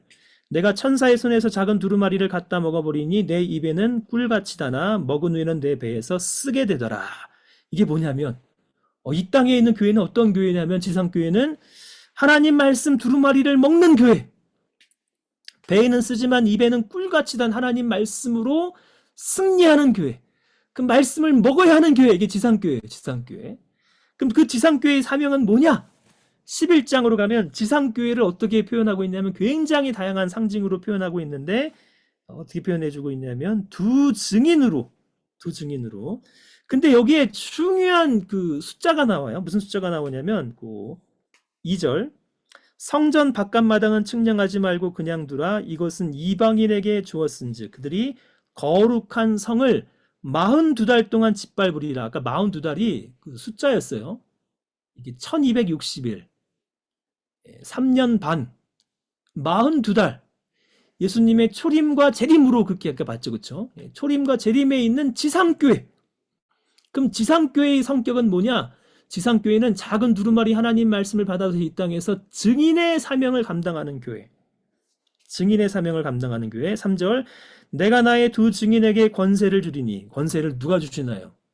만왕의 왕 만주에 주신 예수님이 주신 거죠. 무슨 권세를 주시냐면 그들이 굵은 베옷을 입고 1260일을 예언하리라. 1260일 42달 한때 두때 반때 초림부터 재림 때까지 이 땅에서 증인의 사명을 감당하는 교회. 증인의 사명을 감당하기 위해서는 두루마리를 먹어야 되는 거죠. 말씀을 들어야 되는 거죠. 말씀을 읽어야 되는 거죠. 그 말씀 순종해야 되는 거죠. 이게 지상교회에게 주시는 말씀이에요. 이게 증인의 사명. 고난 가운데 있다 할지라도 증인의 사명을 감당하는 교회. 증인의 사명을 감당하는 교회. 그래서 이게 7 나팔이 끝나고 나면 15장, 16장에 가면 이제 7 대접이 나오는데 여기 첫 번째 7인이 끝나고 나면 첫 번째 막간이 나왔고 그 다음에 7 나팔이 끝나고 나면 두 번째 막간이 나왔는데 세 번째 7 대접이 끝나고 나면 막간이 나와야 되는데 7 대접은 마지막 이 심판이기 때문에 뒤에 나오지 않고 앞에 나와요. 앞에 순서가. 그래서 12장, 13장, 14장은 요 7 대접 심판 그 전에 있는 이 막간인데 7개의 환상이 있어요. 환상. 이 환상에 뭐가 나오냐면 용이 나오고 바다 짐승, 땅 짐승이 나오고 그 다음에 여인이 나오고 아들이 나오고 그 다음에 미가엘 14만 4천의 찬양, 세 천사, 인자인데 핵심은 교회라고 봐야 돼. 제가 강조했죠. 그럼 교회의 주적이 누구냐? 자, 12장 봅시다. 12장. 교회의 주적이 누구냐? 첫째는 용이에요. 용. 큰 용. 큰 용이 내쫓겼어요. 9절 말씀. 큰 용이 내쫓기니 옛뱀 마귀라고도 하고 사탄이라고도 하며 온 천하를 꿰는 자라 그가 땅으로 내쫓기니 그의 사자들도 그와 함께 내쫓기니라. 그러니까 지상교회가 전투를 감당해야 되는데 누구와 싸워야 되는 건가요? 성도끼리 싸우는 게 아니에요. 우리의 싸움은 영적인 싸움인 거예요. 주적은 큰 용인 사탄이다. 사탄이 우리의 주적이다. 지상교회의 주적은 용이다. 지상교회의 주적은 사탄이다. 우리의 싸움은 사탄과의 싸움이다. 자, 두 번째 13장으로 가면 13장 1절 내가 보니 바다에서 한 짐승이 나오는데 뿔이 10이요 머리가 7이라 그 뿔에는 10 왕관이 있고 그 머리들에는 신성 모독하는 이름들이 있더라. 우리의 두 번째 주적은 누구인가? 바다 짐승. 그들이 무엇을 하는가? 5절 말씀 4절 5절 용이 짐승에게 권세를 주므로 용에게 경배하며 짐승에게 경배하여 이르되 누가 이 짐승과 같으리요? 누가 능히 이와 더불어 싸우리요? 하더라. 또 짐승이 과장되고 신성 모독을 말하는 입을 받고 42달 동안 일할 권세를 받으니라. 42달. 이게 이제 초림부터 재림 때까지 우리의 두 번째 주적은 바다에서 올라온 짐승이다. 그들은 그 용을 통해서 신성 모독을 말하는 입을 받아서 말을 가지고 42달 동안의 일할 권세를 받았어요. 거짓된 예언을 하는 이 거짓 선지자예요. 거짓 선지자. 우리의 두 번째 주적. 세 번째 주적은 누구인가? 11절. 내가 보매 또 다른 짐승이 땅에서 올라오니 땅. 아까는 바다인데 이번에는 땅이네요. 어린 양같이 두 뿔이 있고 어린 양처럼 생겼어요. 예, 어린 양을 닮은 적그리스도. 용처럼 말을 하더라. 여기 보면 지상교회의 주적이 누구인가? 예, 아까 1장에서 성부, 성자, 성령, 삼위일체 하나님이 있다면 12장, 13장에서는 사탄과 거짓 선지자와 적그리스도, 사탄의 삼위일체. 이것이 지상교회가 싸워야 되는 주적이다. 지상교회는 누가 싸워야 되는가? 이 영적인 싸움을 싸워야 된다. 이 주는 메시지예요, 메시지. 12장, 지상교회를 어떻게 표현하고 있냐면, 이제 12장 1절. 하늘에 큰 이적을 보이니 해를 옷 입은 한 여자가 있는데 그 두 발 아래는 달이 있고 머리에는 12간의 관을 썼더라. 이 여자가 아이를 베어 해산하게 되매 아파서 애를 쓰고 부르짖더라. 여인은 지상교회예요. 여인 하나들은 교회가 낳은 아들 예수 그리스도. 예수 그리스도. 기간은 42달. 1260일. 한때, 두때, 반때. 누구와 더불어서? 사탄과 더불어서, 거짓 선지자와 더불어서, 적그리스도와 더불어서 전투하는 교회. 12장 13절 14절. 용이 자그가 땅으로 내쫓긴 것을 보고 남자를 낳은 여자를 박해하는지라. 그 여자가 큰 독수리의 날개를 받아 광야 자기 곳으로 날아가 거기서 그 뱀의 낯을 피하여 한 때와 두 때와 반 때를 양육받음에. 계속 나와 이게. 지상교회의 싸움의 대상은 용과 바다 짐승, 땅 짐승이다. 그렇게 영적인 전투를 수행하는 지상교회가 14장 1절. 또 내가 보니 보라 어린 양이 시온산에 섰고 그와 함께 14만 4천이 서 있는데 그들의 이마에는 어린 양의 이름과 아버지의 이름을 쓴 것이 있더라. 내가 하늘에서 나는 소리를 들으니 많은 물소리와도 같고 큰 우리의 소리와도 같은데 내가 들은 소리는 검은 고 타는 자들이 그 검은 고를 타는 것 같더라. 그들이 보좌 앞과 네 생물과 장로들 앞에서 새 노래를 부르니 땅에서 속량함을 받은 14만 4천 밖에는 능히 이 노래를 배울 자가 없더라. 지상교회의 성격이 14만 4천인데 그들이 결국에는 하나님의 보좌 앞에서 하나님 앞에 속량을 받아 새로운 찬양을 부리는 천상교회가 되는 거예요. 그 14만 4천이 아까는 지상교회였는데 이 천상교회 하늘로 올라가서 하나님을 찬양하네요. 이 땅에서 영적인 전투를 수행하는 사람이 결국에는 하나님의 보좌 앞에서 영광스럽게 하나님을 찬양하는 천상교회가 되는 거죠. 그렇죠? 치열하게 누구와 싸워야 되나요? 여기 용, 바다 짐승, 땅 짐승. 자, 그리고 대접 심판이 일어나는데 제가 오늘부터 교회 제자 훈련이 7시 반에 있어가지고 교회를 가야 되는데 지금 반밖에 못했는데 어떡하죠? 목사님? 어떡하죠 이거? 어, 한 번 더 하시죠. 한 번 더 하시죠. 목사님 그 목회도 하셔야 되니까. 다음 주 이 시간에 2부 예, 근데- 하시면서 어떻게 좀 들으셨는지, 어떻게 좀 눈이 좀 뜨이고 계시는지 한두 분 한번 의견 좀 듣고 그리고 기도하고 마치면 좋겠습니다. 예, 음소거 해제하시고 좀 나눠주시면 감사하겠습니다. 좀 빨리빨리 해야 될 것 같습니다. 힘이 됐습니다. 그 막간의 우리 이 땅 교회에 대한 메시지라는 부분이 천상교회와 연결된다는 그 안목이 열리니까 우리가 이 땅에서 사실은 교회로 사는 것이 기쁘기도 하지만 또 힘든 부분들도 있는데 그런 부분에 있어서 내가 계속해서 말씀 붙들고 싸워 나가야겠구나. 이런 힘을 주셔서 감사합니다. 네. 너무 잘 보셨네, 이제. 막 계시록을 보는 눈이 막 열리시는 건데요. 우리 드리밍 처치, 우리, 손흑임 목사고요. 네. 네. 저는 전투하는 교회라는 게 계속 머리에 남습니다. 어저께 교회 설교에서도 하나님의 말씀을 읽고 말씀대로 살아가는 거를 되게 강조했었는데 계시록 말씀을 그 성도들에게 적용해서 또 보니까 되게 저희들이 힘이 나는 그런 계시록 강의였습니다. 다음 주가 기대됩니다. 네, 저도 좀 계시록 제가 공부하면서 눈이 열린 게, 이게 그냥 미래에 주어지는 그게 아니라 지금 이 땅을 살아가고 있는 고난 가운데 있는 성도와 교회에게 주는 메시지다. 어떻게 살아야 되는가? 뭘 보고 살아야 되는가? 지금 치열하게 고난 가운데 있지만, 지금 눈물도 있고 아픔도 있고 하나님 앞에 올려드리는 기도 가운데 있지만, 그분이 주시는 말씀을 먹고 영적인 전투를 싸우라고 주시는 말씀이라는 게 그게 저도 되게 계속 공부하고 하면서 되게 명확해지고 있어요. 그 시각이 우리 목사님 또 선교사님 또 전사님 되게 열리기를 간절히 바라고, 하나님이 계시록 말씀을 통해서 우리를 위로하시고 힘주시고 또 붙들어 주시고, 그 예수님의 관심은 우리예요. 우리 교회예요. 교회, 연약한 교회, 상처 많은 교회, 문제 많은 교회 붙들고 계시다. 우리를 붙들고 계시다. 붙들 뿐만 아니라 싸우라고 격려하시고 도전하시고 힘주시고 위로하시고 성령을 부어주시고 은혜를 부어주시고, 우리의 주적은 다른 성도가 아니라 용과 거짓 선지자 적그리스도, 악한 싸움을 싸워야 되는 전투하는 교회를 우리를 부르셨다. 이 메시지가 좀 클리어하게 심어지기를 간절히 바라고, 제가 기도하고 우리 1부 마치고 다음 주 예정되어 있지 않지만 2부에서 좀 더 특별하게 또 다음 시간에는 제가 뒤에 있는 제자 훈련 좀 캐스라고 좀 어쨌든지 간에 잘 마무리하도록 하겠습니다. 기도하겠습니다.